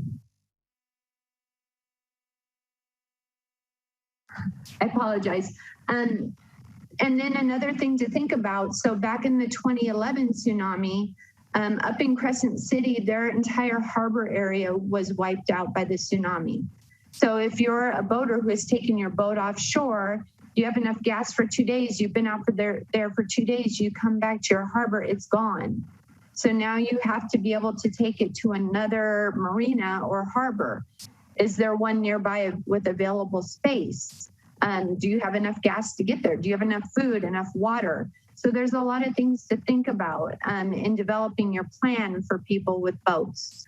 And what's really the safest thing for people to do, either to evacuate onto land, taking their boat out to sea. It's just something you may want to think about if you're going to make that type of recommendation to the people who use your marina harbor area.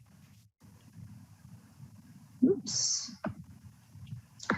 And then just wanted to wrap up. These are some resources that we have. These are some different websites with some really great information. We have the tsunamizone.org website, which has a lot of preparedness information. It has for both boaters and people on land. So you can go there, feel free to use any of the materials on there.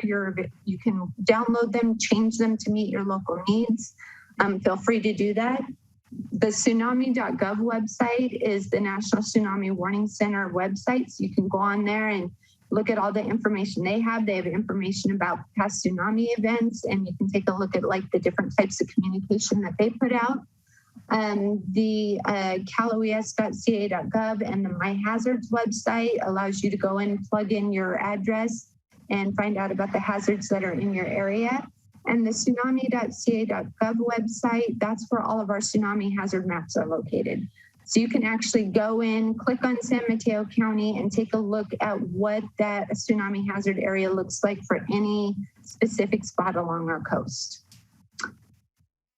And then also just wanted to mention in defining our hazard area and thinking about doing your evacuation planning or response planning, we do have tools to help support you locally. We do have tsunami signs, and we can develop tsunami evacuation maps. Those are paid for by our state program. So those are free of charge to you. The only thing you guys would need to do is install them.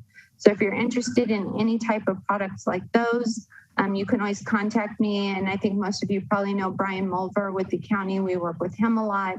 And so you can contact him as well, or we can work through Chris as well and get any type of resources to you that you need. So with that, this is my contact information if you need to reach me. Also, you can ask me any questions that you have following Rick's presentation. We'll be happy to discuss any of these topics with you. Or you can give me a call or shoot me an email later. And thank you, Yvette. That was fantastic. And we have another report, right, Chris? That's correct. Rick Wilson, he's on deck with Jacqueline Bott. Thank y'all for being here, Rick and Jacqueline. Thank you for having us. Jackie, you want to start? Okay. Hi, I'm Jackie Bott, and I'm an engineering geologist at the California Geological Survey. I've been working in the tsunami unit with Rick for about 2.5 years now. My background is in various aspects of earthquake hazards in both the private and the public sectors. Today, we're going to present some information on the new San Mateo County tsunami hazard area maps, which have been constructed based on new modeling and data. And we're also going to talk about some decision support tools that we're developing. Next slide, please. So for California, where are our tsunami sources? Well, we have the San Andreas Fault Zone, which transects much of California. And then north of Cape Mendocino, we have the Cascadia Subduction Zone. The Cascadia Subduction Zone can directly cause tsunami, but other California faults can also directly cause smaller tsunamis, but can also cause indirect tsunamis through landslide generation. Next slide, please. For coastal California, the greatest tsunami threats are from these source areas shown on this slide. And we also show travel times to California for typical tsunami generating source areas. Local tsunamis will occur from local sources where the earthquake will likely be felt, and that will be a natural warning. And tsunamis from these sources can occur in less than an hour.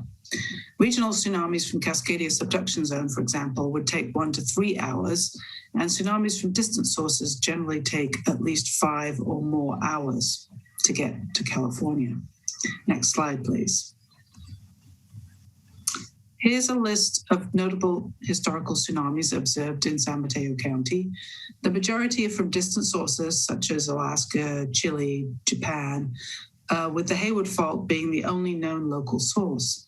The most notable and well-documented tsunami was the April 1, 1946 earthquake, which produced a run-up of about 10 feet, with inundation coming 100 feet inland.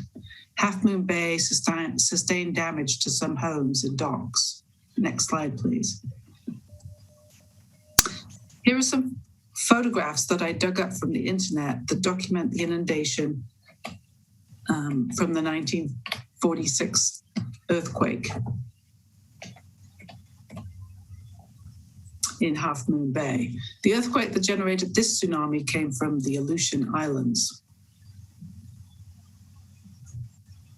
Next slide, please. So why is the state updating the existing tsunami inundation maps? Well, the National Tsunami Hazard Mitigation Program recommends that we update our maps every 5 to 10 years based on new information that may have become available, and also the potential for improved modeling. Our last maps were created in 2009, so it's been over 10 years. We also are using a much greater resolution for our digital elevation model, topobathymetry, that is used in the modeling, as well as some new potential tsunami sources that were not considered before based on new research.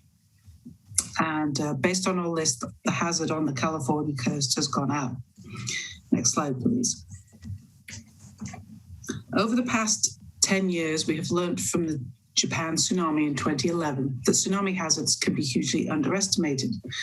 This sign here, shown on this slide, is from Japan and defined the edge of the zone. But as you can see, it was flattened during the 2011 tsunami, and water traveled 2 to 3 times further inland than was expected. They were basing their zones on 100 to 500 year history. However, there is geologic evidence for larger events that occur less frequently than this. The 2011 tsunami represented one such tsunami, a one in 1,000 year event. So we have included such an event in our analyses for California based on new research, and we're using the 1,000-year event as a basis for updating our tsunami hazard area maps. It is a rare event, but it's good to plan for the worst case scenario and then hope for the best. And next slide. Are you going to take it from here, Rick? Sure, I can do that. Thanks, Jackie. So I'm a senior engineering geologist with California Geological Survey. I've been around for about 15 years working on tsunami work, and I'm the manager of the tsunami unit. This table provides the tsunami flow depth and run-up elevations for scenarios used in our tsunami hazard maps. So these are all the model results for various sources, both locally and from distant sources. As mentioned, we created the tsunami hazard maps, and we used an approach which incorporated a tsunami source representing a 1,000-year event, which is basically the equivalent of a 5% chance of being exceeded in the next 50 years. Therefore, this is a very extreme event, which we are unlikely to see in our lifetime. But for tsunami evacuation, it's more important for everybody to understand what the worst case scenario is. So we want the public to see, you know, based on this worst case scenarios, all the area they could be safe on from all tsunami sources. The worst case scenario basically represents the equivalent of a magnitude 9.3 earthquake originating from Alaska. As mentioned, the 1946 event was a smaller event, probably a magnitude 8.6 earthquake in that same region, but it was not, you know, it created a 10-foot tsunami, but this one creates a much larger tsunami. And so this scenario, which is shown in the darker orange, is much larger than the other scenarios that we were using in 2009, which are in the light orange.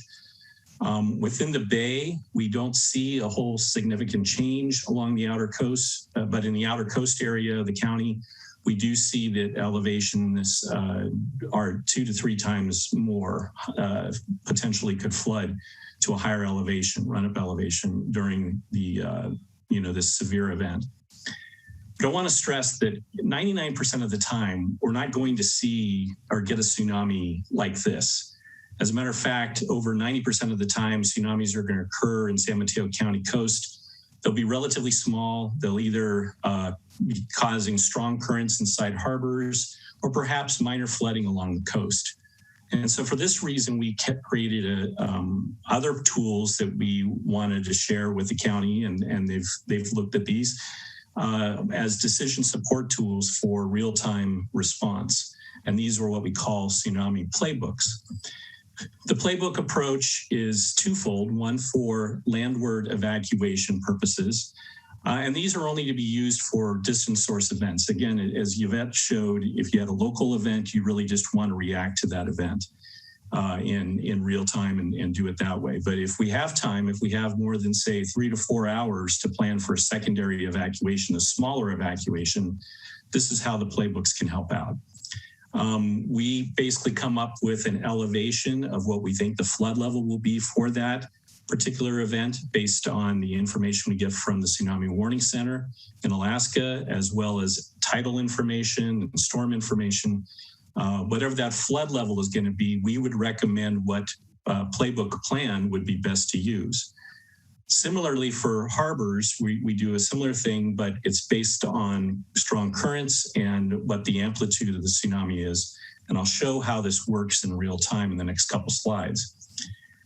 These secondary evacuation plans, in a real event, what we would do is we would get this information from the Warning Center, get this other information, put it into a computer program that generates what we call the FASTER number, which is forecast amplitude, storms, tides, error in the modeling, as well as run-up potential at each location.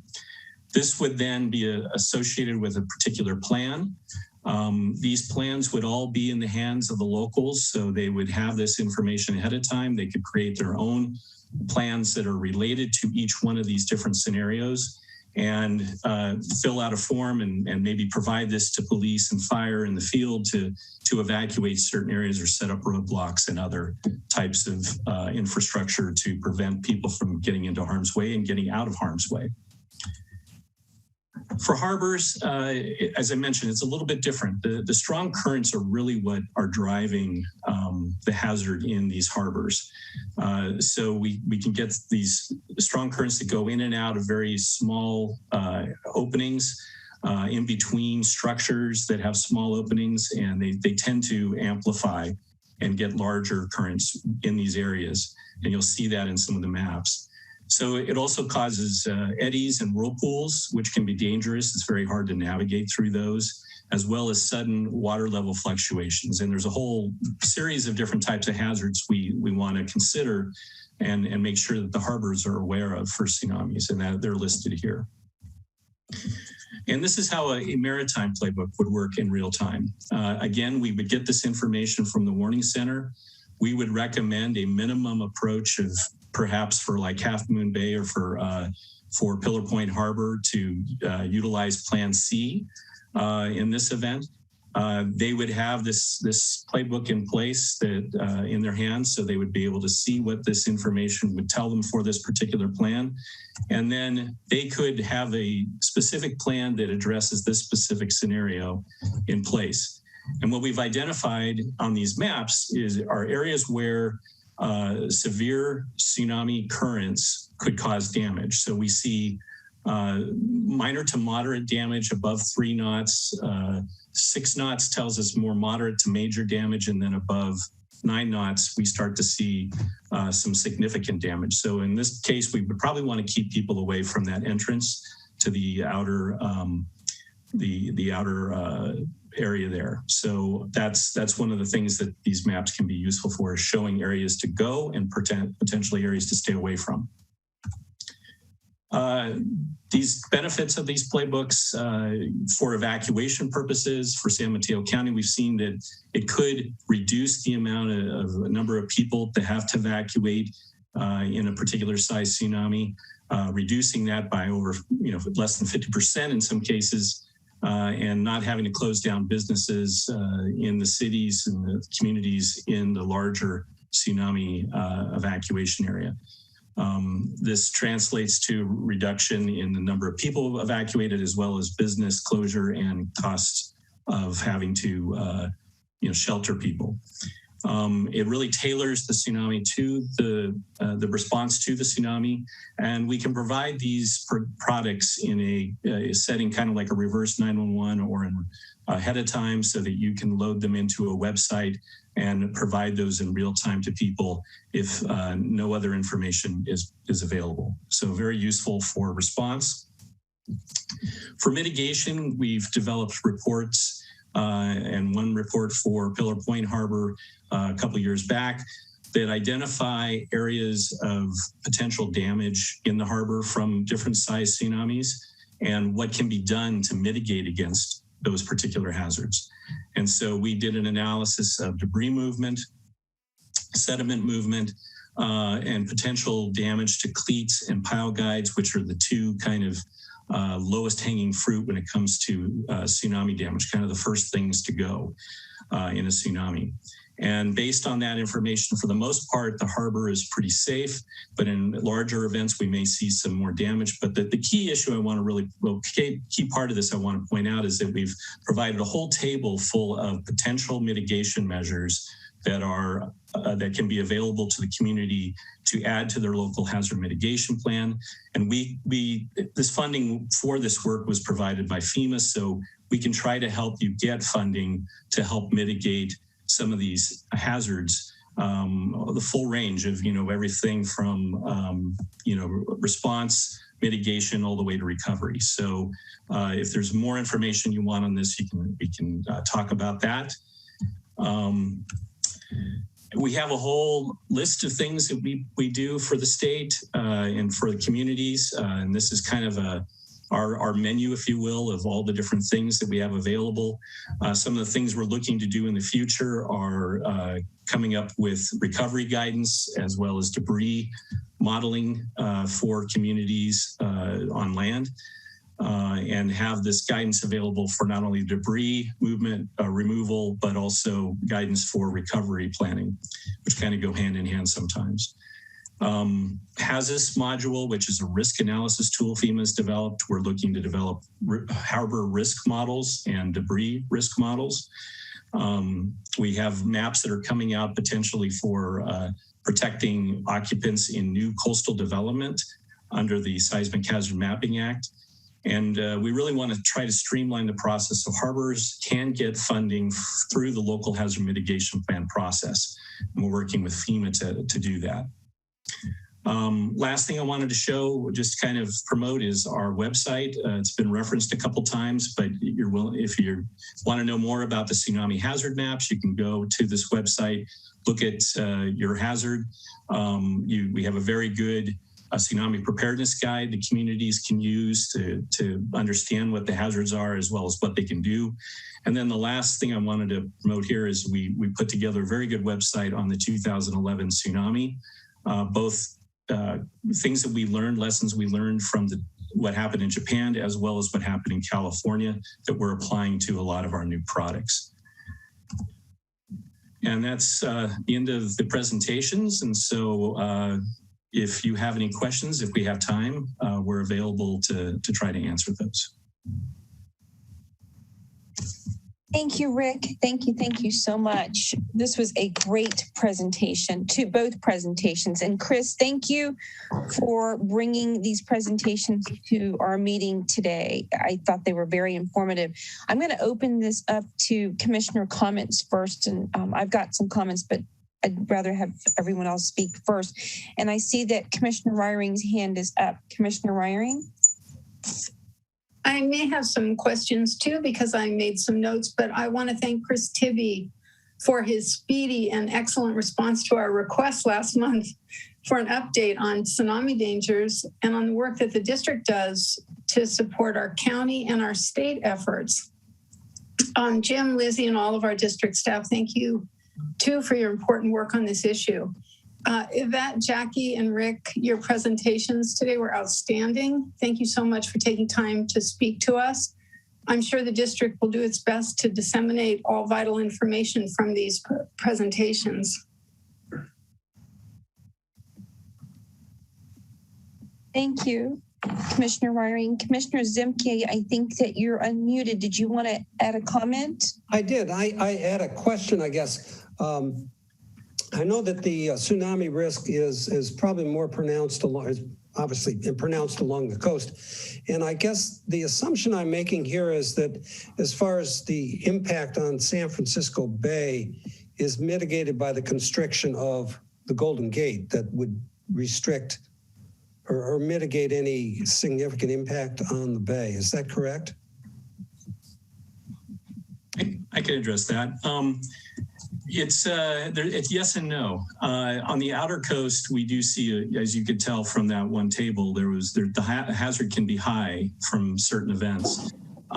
There are areas within the bay, though, that also tend to have amplified tsunami waves based on our modeling that show they are at a higher risk. Places like Alameda, pretty much straight across from the entrance to the bay, parts around Sausalito and around San Francisco. Those are areas that could be more vulnerable than other areas. But you're correct that once you start to, Port of Richmond's another area that tends to get some amplification in that area. But once you start going further north and south in the bay, especially as you come around towards San Francisco airport, we see a pretty big reduction in the tsunami hazard. So for San Mateo County, most of the inner bay area is relatively safe. Again, look at our maps to see if there are some prone areas. Yeah, you're correct that it does dissipate as it comes into the bay further north and south. Right, and the primary reason I'm asking that question, the Harbor District also operates the Oyster Point Marina in South San Francisco, so I'm just curious about potential impacts there. Thanks. Sure. Commissioner Mateusz, I see that you're unmuted. Did you have a question or comment? Both. For a comment along with what Commissioner Zemke was saying, I was in Richmond and I was very fortunate that my boat had just been taken out of the water and was in the boatyard. But even in Richmond, after one of the last tsunamis, there was a crazy amount of current and a 3-foot difference in the water levels. And the currents were absolutely shocking. It's hard to believe. If somebody had told me, if I hadn't seen that and witnessed it, I would have had trouble believing it. But that's as far away as Richmond's, and that's way up in a little tiny corner. But I was truly amazed by the presentation by these people, and I've got to say, congratulations to our staff and Harbor Master Tibby. This is like that old expression, you've come a long way. I recall previously chatting with the San Mateo Sheriff's Department when they had a hand in controlling the tsunami awareness. And I talked to our Harbor District and said, we ought to get together. And well, it's gone way past that. And this is really a great amount of information. I can't say enough in a positive way about these things. I want to thank you for your presentation. I want to thank Harbor Master Tibby, and I also have to say congratulations to our staff for all that you've done working together. This is way more than I ever could have imagined. Thank you very much. Thank you. Commissioner Arenas, you're not unmuted, but you're not the last. So I just wanted to make sure that I didn't leave you out, because I know this is important to you. Yeah. Well, I agree with all the comments that were made. It was great presentations. I do have lots of questions, mostly for our staff, and I don't think this venue is the right way to get to it, because I'd like to have a conversation about exactly what our plan is. We have these great resources from USGS and OES. So maybe that's a conversation for later. Okay, thank you. I want to add my sentiments to Chris. Thank you so much. This was fantastic. And all the things that you've done and the work that you and the staff have done is just tremendous.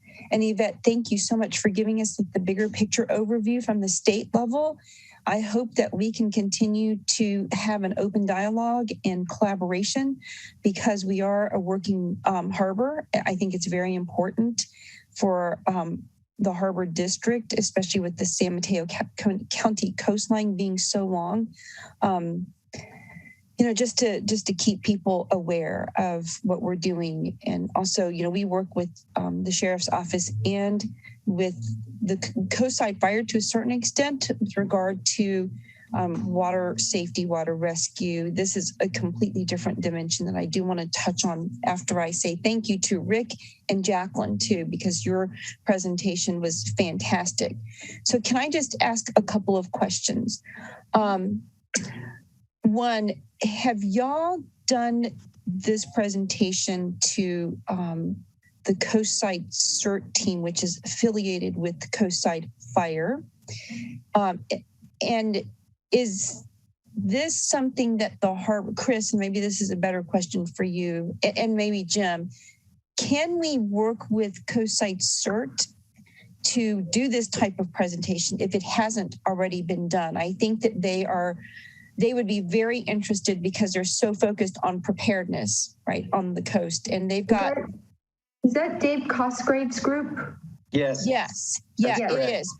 We have presented to them. It's probably been about a year and a half ago. So it's been a while, but yeah. Yeah. So I think that, okay, so maybe we can work with y'all on that, because I'm not just looking at the harbor here, but even down on the South Coast, where I think it's a more rural area, and we saw that with the CZU lightning fire. And I guess, there are lots of lessons learned down there in terms of people wanting to be prepared and needing to be prepared. I mean, it's obviously less dense, so maybe the preparedness won't be as urgent for residents down there, but I do think that people should know.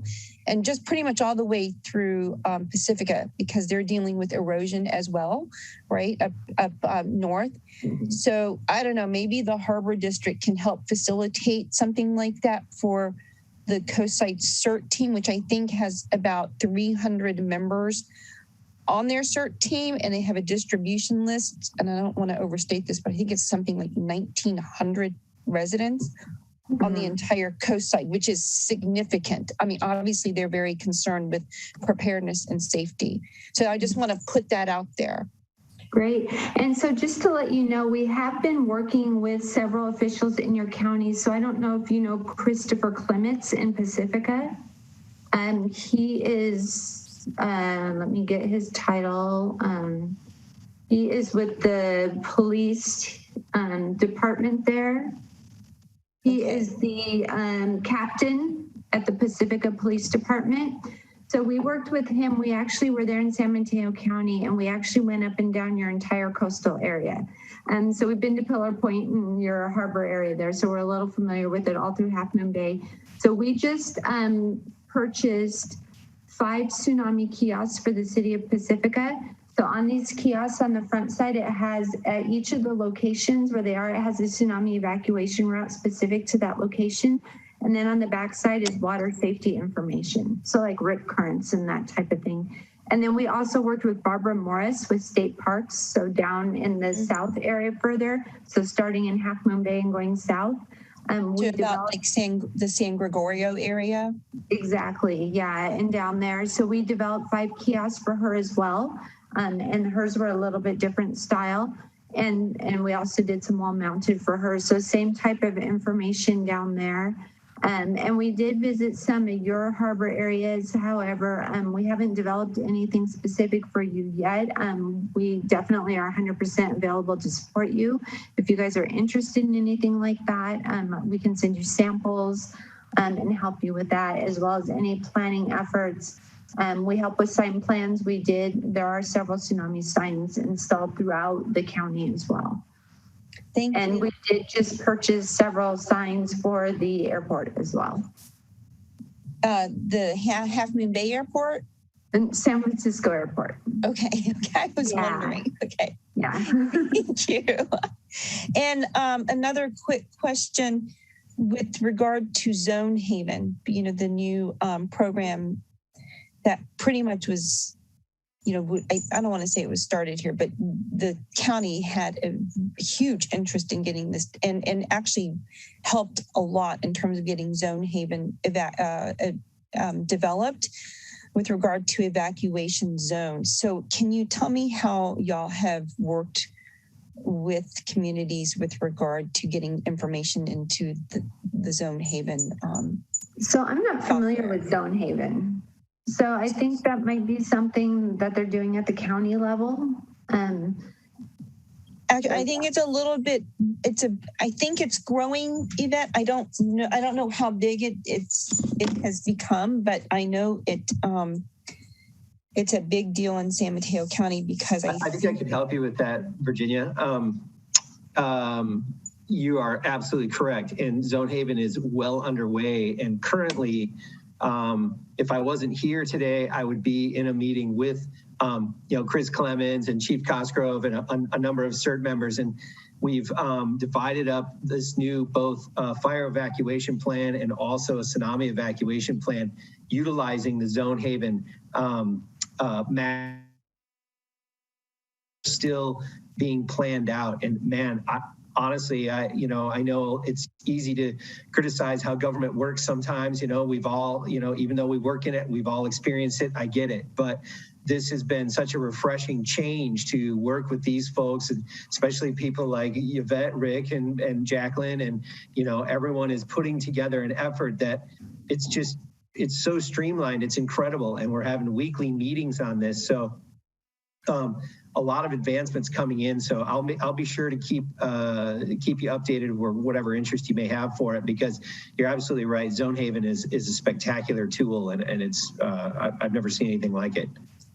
Yeah, and I think it pretty much started in San Mateo County with Coastside Fire, and I think it's probably going to scale throughout the state at some point, Yvette, so it's probably something you should be familiar with. But again, this was originally for evacuation for a disaster, and obviously tsunamis can be disasters. Obviously they are disasters, but I'm not sure that it necessarily took into account the coastal areas. But again, maybe this is something, I don't know, Chris and Jim,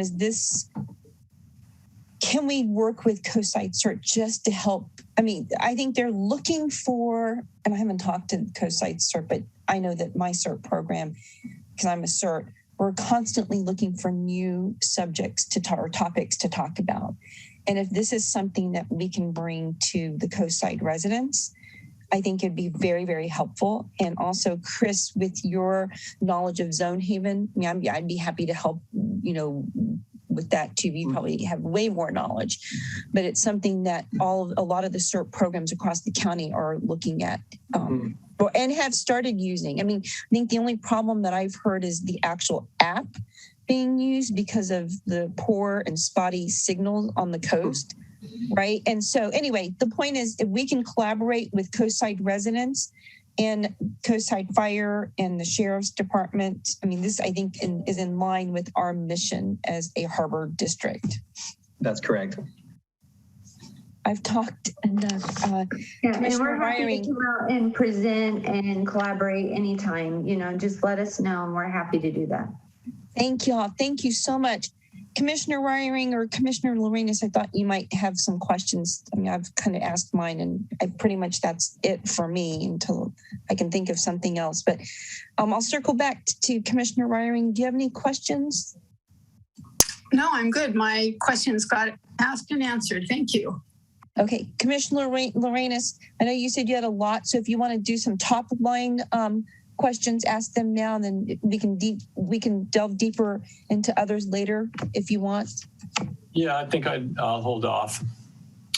Questions are more specific about what our staff would actually do. Okay, thank you. Commissioner Zemke. Oh, thanks. I too would like to add my thanks to the team from Sacramento. They did a really, really good job, and I learned a lot. And thanks to Chris Tibby for organizing this, and it really went well. Thank you. Commissioner Mateusz, any last words? No, just a job well done. Thank everyone that presented. Thank everybody that's put effort into this. It's a very important item, especially with us living here on the coast. Thank you. Thank you all so much. Thank you, Chris, Jacqueline, Yvette, and Rick. I know I'm looking forward to continuing this dialogue and this working relationship. It's so important. Thank you so much for having us. We really appreciate this opportunity to talk to all of you. Thank you. Okay, before I leave, I don't see any hands for public comment right now, so we'll move on to the next item. Thank y'all. So we're on to item 13, which is final consideration of amendment to ordinance code to ensure safe use of private mooring at Pillar Point Harbor. John Moran. Yes, Commissioners, this item is regarding a mooring ordinance code amendment. At the July 21st public board meeting, the Board of Harbor Commissioners considered approval of an amendment to Chapter 3.15 of the district ordinances regarding mooring regulations. The board authorized the general manager to notice a proposed ordinance amendment pursuant to Harbors and Navigation Code, which requires a minimum 20-day notice period for public review and comment on proposed ordinance code revisions. Staff noticed the proposed amendment accordingly and received no public comments to bring to the board's attention prior to this final consideration. Staff recommends the board approves a motion to adopt resolution number 21-10, an amendment to Chapter 3.15 of the San Mateo County Harbor District Ordinance Code regarding regulations.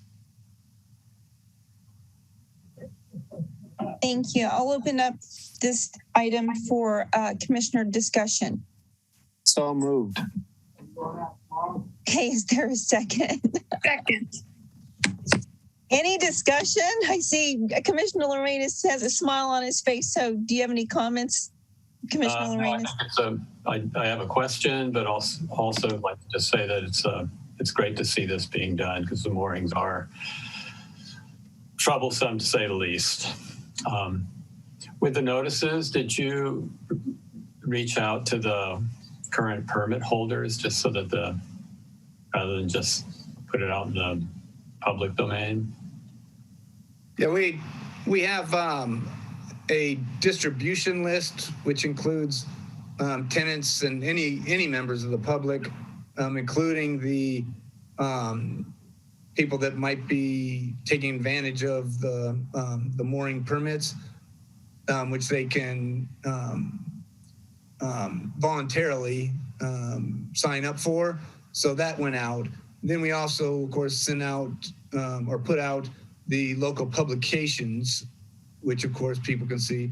But then also we sent out emails to the actual mooring permittees that we have contact information for. Regretfully, some of them, they've had the permits for so long, and they just have not, they've not even, some of them haven't even had boats on them for quite some time. That's what one of the reasons why we're trying to clean up this ordinance. Great, thank you, John. Thank you. Commissioner Zemke, I see that you're unmuted. I have no comments.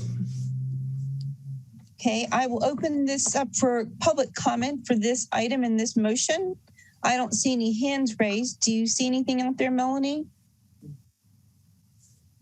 Oh, no hands raised. Okay, let's do a roll call, please. Commissioner Ryrie? Aye. Commissioner Matoush? Aye. And also, I'd like to suggest that we publish it in latitude 38. Commissioner Zemke? Aye. Commissioner Lorenz? You're on mute, Commissioner Lorenz. Commissioner Chang Corrali? Aye. So that motion carries. Thank you so much. Thanks, John, for a good report. Was that a friendly amendment after the fact, and how does that work? I would think that staff can decide if they want to send something in. It's not up to us to decide if they're going to publish it or not. It's a popular magazine for local coastal sailors. And it'd just be nice to get it out there that, you know what, we're no longer the harbor where you come in and drop your own block of concrete and suddenly claim you have a mooring. Understood, Commissioner Matoush. Staff took it as a recommendation, but not direction. Okay, thank you. So let's move on to item 14, which is the Pillar Point Harbor West Trail Shoreline Protection Project, IFB, and construction low bid consideration.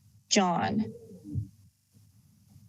Moran. Yeah, this is a motion for the board to approve the low bid received from Michael Roberts Construction, Inc., which was a result of the West Trail Shoreline Protection Project publicly advertised invitation for bid for construction for an amount of $2,070,086 and authorize the general manager to approve change orders up to a 10% contingency amount of $2,277,095. This project focuses on repairing and providing for protection of an approximately 300-foot length of trail and shoreline and restoring the historic beach that previously existed in this area. This particular portion of the West Trail has been subject to erosion and emergency repairs since 1994.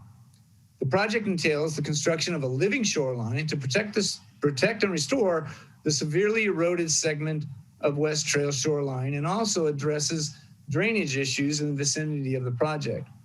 The overall project purpose is to provide multiple ecological and community benefits by implementing a nature-based shoreline solution that increases the resilience of the West Trail to coastal erosion, extreme storms, and sea level rise. It involves a nourished beach with an elevated dune adjacent to the trail. Buried beneath the surface of the shoreline and dune would be a cobble berm, otherwise known as dynamic revetment, and two rock fingers extending perpendicular from the trail. The proposed project also includes stormwater improvements needed to address the aesthetics, function, and maintenance needs of existing storm drainage systems. The GHD-led team, which include partners ESA, Brad Damitz, and others, had reached the 100% engineering design stage, and the project construction invitation for bid pre-qualification form was publicly advertised consistent with public contract code.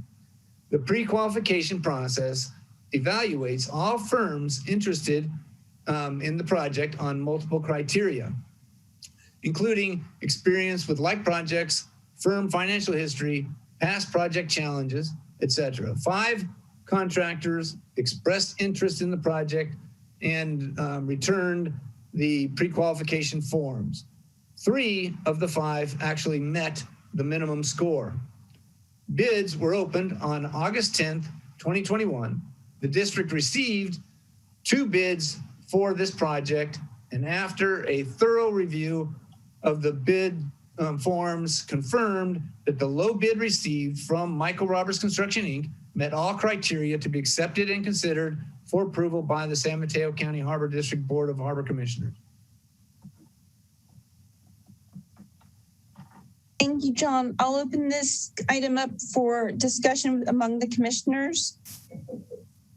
Commissioner Zimke, I see that you're unmuted. Do you have a comment or a question? No, I don't really have a comment or question. I know that I think in the past, the district has tried to seek funding, outside funding for this, and I just curious if we want to review that. I would just speak to that real quickly, Commissioner Zimke, and say that the district, like with all of our approved projects, the district has hired the largest grant consulting firm in the state of California, California Consulting, who has working diligently in trying to evaluate and apply for all applicable grants for all of our projects, including this one. Regretfully, at present, we've yet to be successful for the West Trail project, but we are continuing our efforts. Okay. Thanks, John. Commissioner Lorenas, I see that you're unmuted too. So I'm picking on those who are unmuted because you're preparing hopefully for a comment or question. Quick comment. I'm happy to see this moving along. It's been quite a long time, since 2015. I have a quick question for John. I researched out the firm as best as I could. I went to their website and then did some searches and really couldn't find out much about their expertise with respect to doing projects in the coastal zone. And I just want to know, should I be concerned about that or not? Maybe you can help me feel better about it. Commissioner Reyes, that's an excellent question. And the reason why we work with our legal team and we're able to, at board direction, we're able to go through the pre-qualification process. We were able to vet all firms to ensure that they did in fact have adequate, what our professional industry experts believed to be adequate experience in like projects. It is true that before they were able to submit bids. So we went through this pre-qualification process, and they had to score above 65 on that in order to be able to submit bids to us. This firm has, in fact, met that criteria. In fact, out of the 5 that turned in the pre-qualification forms, it rated number 2. So it did meet our criteria. And from that point, we do have to go with the low bid. And this firm was pre-qualified and was low bid and does, in fact, have multiple projects. Prior to this meeting, I looked back at theirs to refamiliarize myself, with their history. And yes, they do have multiple coastal shoreline protection projects, including one back in 19, I think it was, here just in Pacifica. So even relatively local. None of the shoreline protection projects, are they living shoreline protection projects? Not hard armoring is a relatively new concept to the West Coast. So it turned out none of the firms that expressed interest in this project had actually had experience with the living shoreline method of shoreline protection. But again, we did evaluate and score all of the firms accordingly with their shoreline protection experience. And so contractors are our consultants, our design engineering consultants are satisfied with the results of this invitation for bid. Great. Thank you. I feel much better. Thanks, Commissioner Lorenz. Commissioner Wiring, any comments or questions? No. Commissioner Mateusz. I'm trying to figure out if I'm off mute or not. No. I support moving ahead with this. Am I there? Yes, and I can hear some friends in the background. So we don't have a motion yet, do we? I have a quick question, but before we do that, there is a public comment. There is a hand up. So let me open this up to public comment right now, Commissioner Wiring. I see John Olam.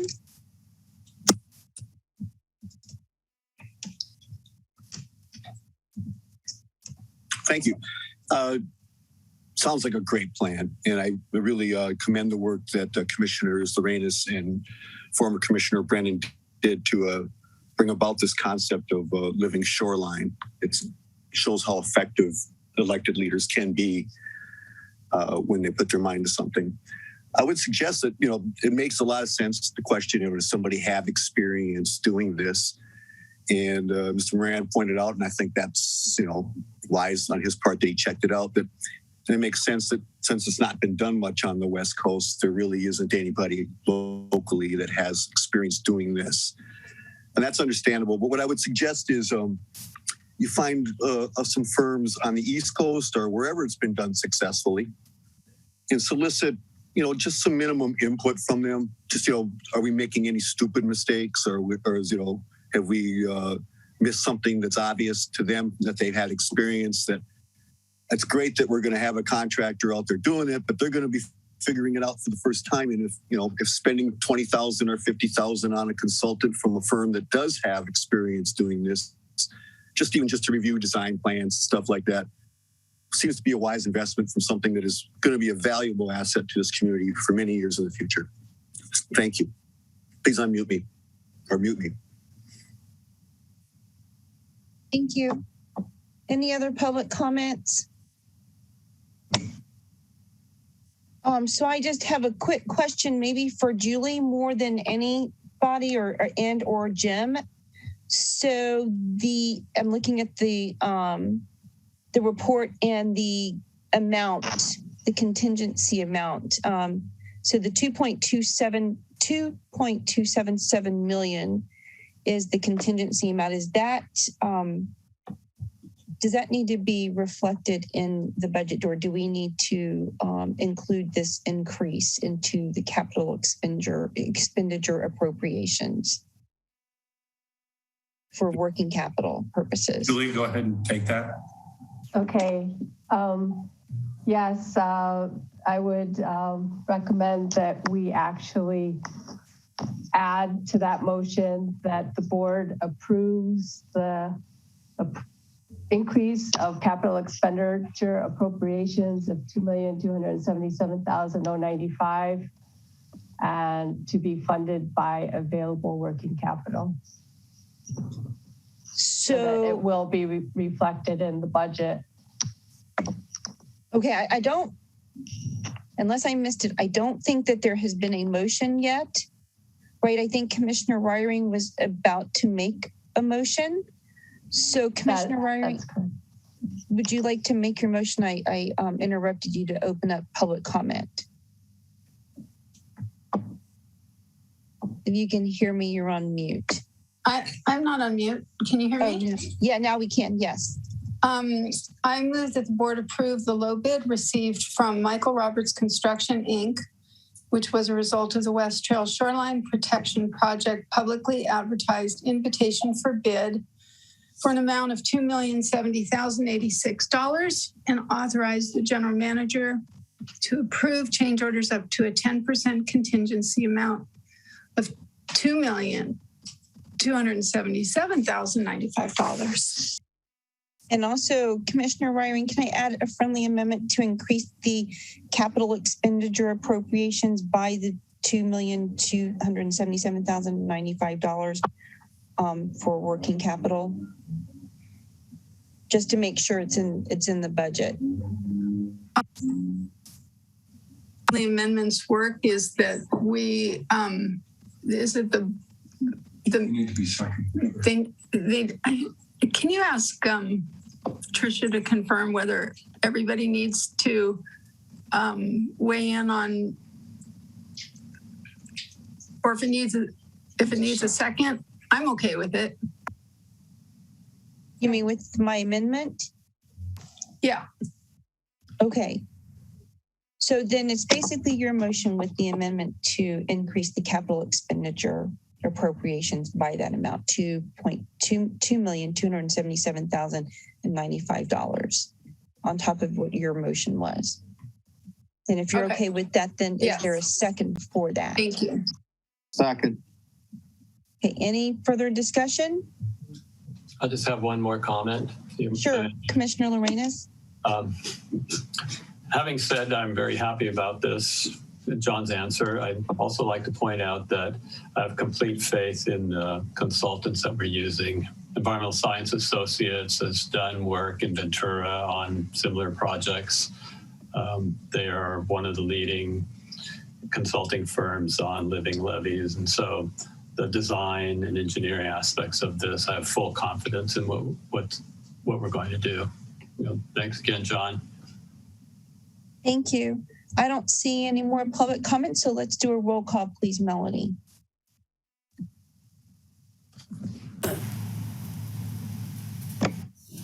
Excuse me. Commissioner Mateusz? Aye. Commissioner Zemke? Aye. Commissioner Lorenas? Aye. Commissioner Chang Corrali? Aye. Commissioner Ryring? Aye. Okay, so we have completed the discussion items for our regular agenda, and a consent item was pulled off, which was item number 4, the monthly capital projects update. So I would like to circle back to that. And Mr.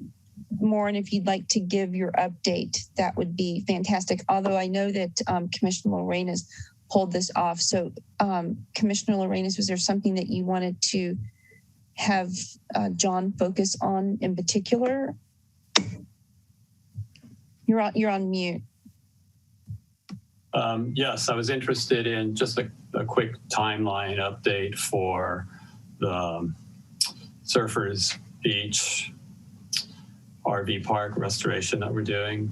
And then also with respect to the shoreline replenishment on Surfers Beach, just so that folks can, I get this question a lot, so it'd be nice to hear it from you guys where we are with it. Thank you. Yeah, I'll start with the RV park ADA restroom space and additional ADA parking there right by Surfers Beach. That project is moving forward with a lot of cooperation with our consultants and the city of Half Moon Bay, who not only is in through the Coastal Commission and LCP is issuing the CDP, but also their planning department, is the one approving all of the permits. So just yesterday, I saw some back and forth with our consultants and the city of Half Moon Bay.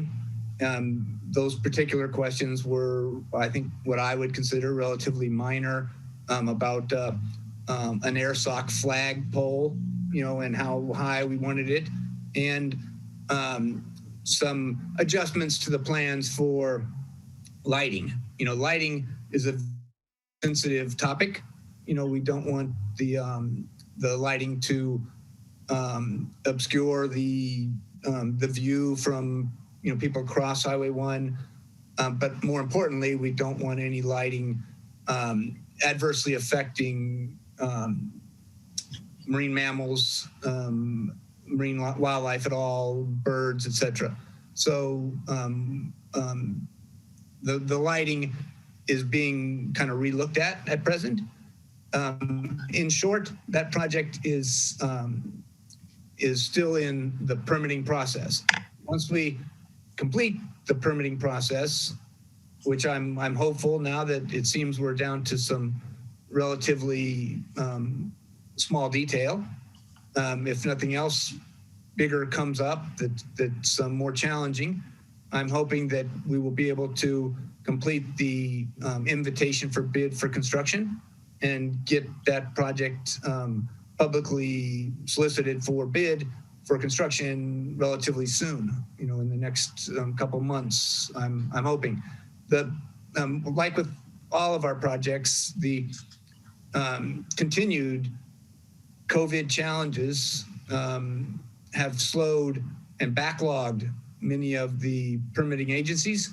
So it's just an additional challenge that we've had to contend with. Then with the Surfers Beach project, I actually met with Division of Boat and Waterways acting deputy chief weeks ago out at Surfers Beach. And Brad Damitz, our consultant for the Surfers Beach project, was able to get online. Acting deputy chief did not know exactly when she would be able to swing by there. So I was able to meet with her in person, but Brad was able to get in by speakerphone, and it wasn't windy. So it was a very good conversation. And all of our grant opportunities for that project are still moving forward. And we still hope to potentially break ground with the eelgrass mitigation and the Surfers Beach shoreline protection project sometime in latter 2022. Great, thank you. Any other questions or comments from commissioners? Commissioner Zimke, I see that you're unmuted. Well, I had no comments. Yeah. Commissioner Mateusz? No comments. The report that was produced by staff was excellent. Okay, Commissioner Reiering? No, thank you, John. Always great work. I'll open this up to public comment. We do have a hand raised. John Ullum.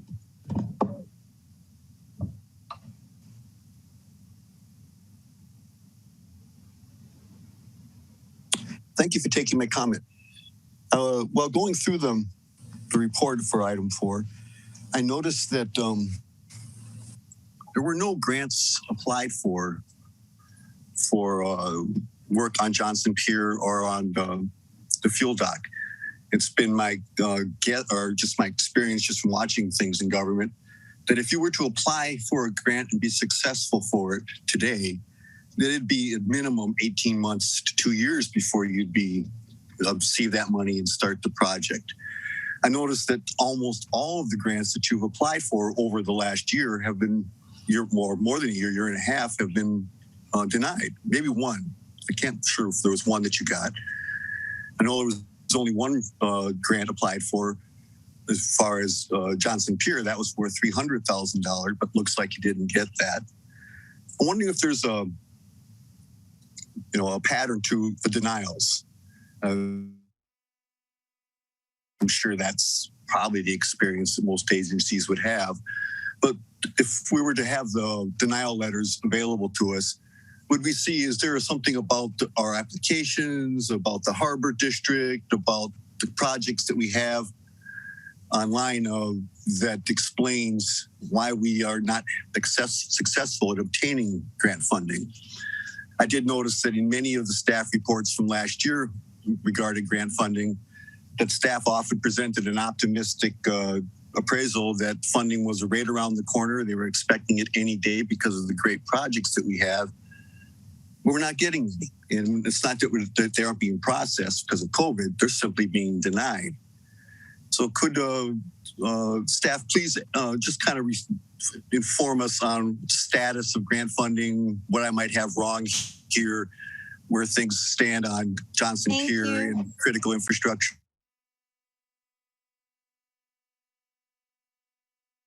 This was pulled from the consent, and I will entertain a motion to accept this report.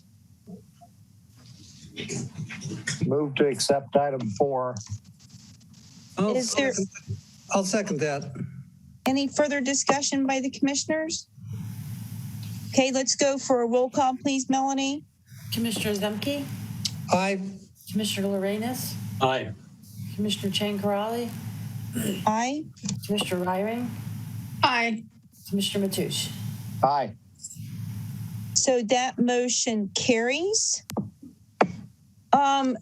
And now we are at item E, commissioner comments. You have up to 2 minutes. Are there any commissioner comments? I see 2 unmuted commissioners.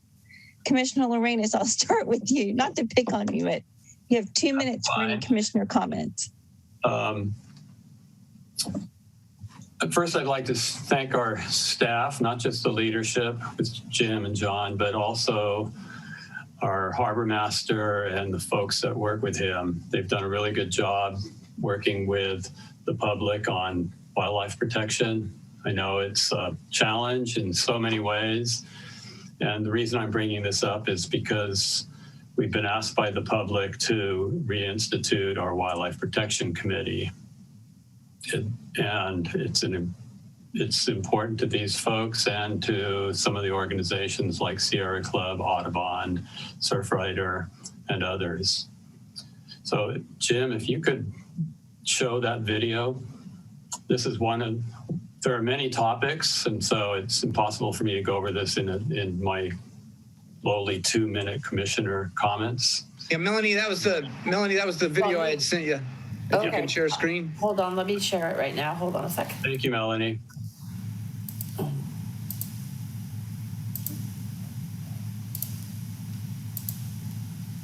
Okay.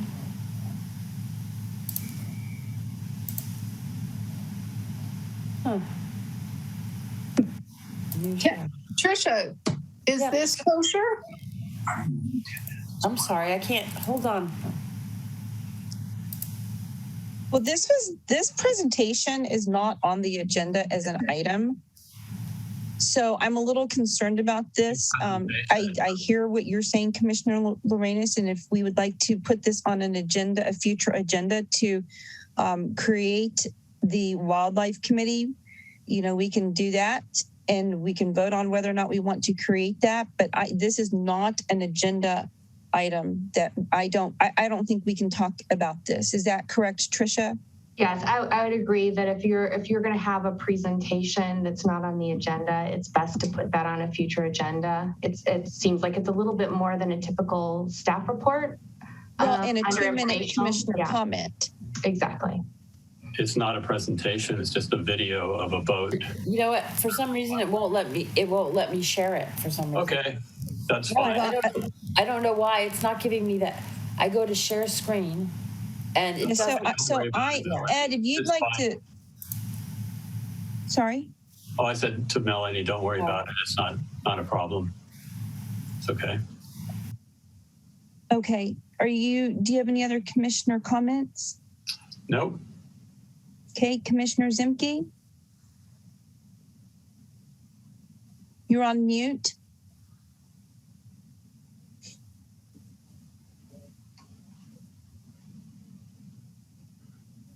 Sorry about that. I had trouble finding my little arrow on my computer screen.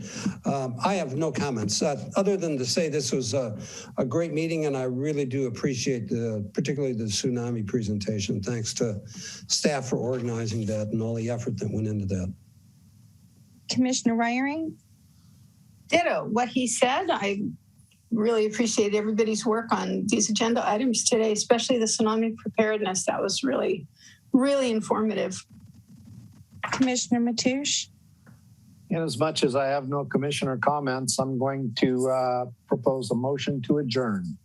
Okay, wait, let me make a quick comment of thank you. Thank you to staff for a great agenda and to Harbor Master Chris Tibby for an outstanding and very informative presentation on tsunami preparedness, the importance of it, and how we can collaborate with the residents on the coast side for this very important issue. And again, Chris, I'd love to just have us continue the dialogue and collaboration and relationship with the state so that we can, somehow bring in other stakeholders like Coastside Fire. I mean, I know that they know all of this, but Zone Haven, I think, is a huge opportunity for us. So let's keep that open. Okay, for Tom, sure. You made a motion to, sorry? I said, for sure, Commissioner Ricali, we'll make sure we do that. And, it was a pleasure today. So thank you for the opportunity. Thank you. Commissioner Mateusz, you made a motion to adjourn. Is there a second? I'll second. Okay. Any comments? If not, let's do a roll call, please, for the motion to adjourn. Commissioner Jane Crawley? Aye. Commissioner Ryring? Aye. Commissioner Mateusz? Aye. Mr. Zemke? Aye. Commissioner Lorenas? Aye. Great. Thank you very much. The meeting is adjourned at 3:45, and we'll see y'all next month. Thank you.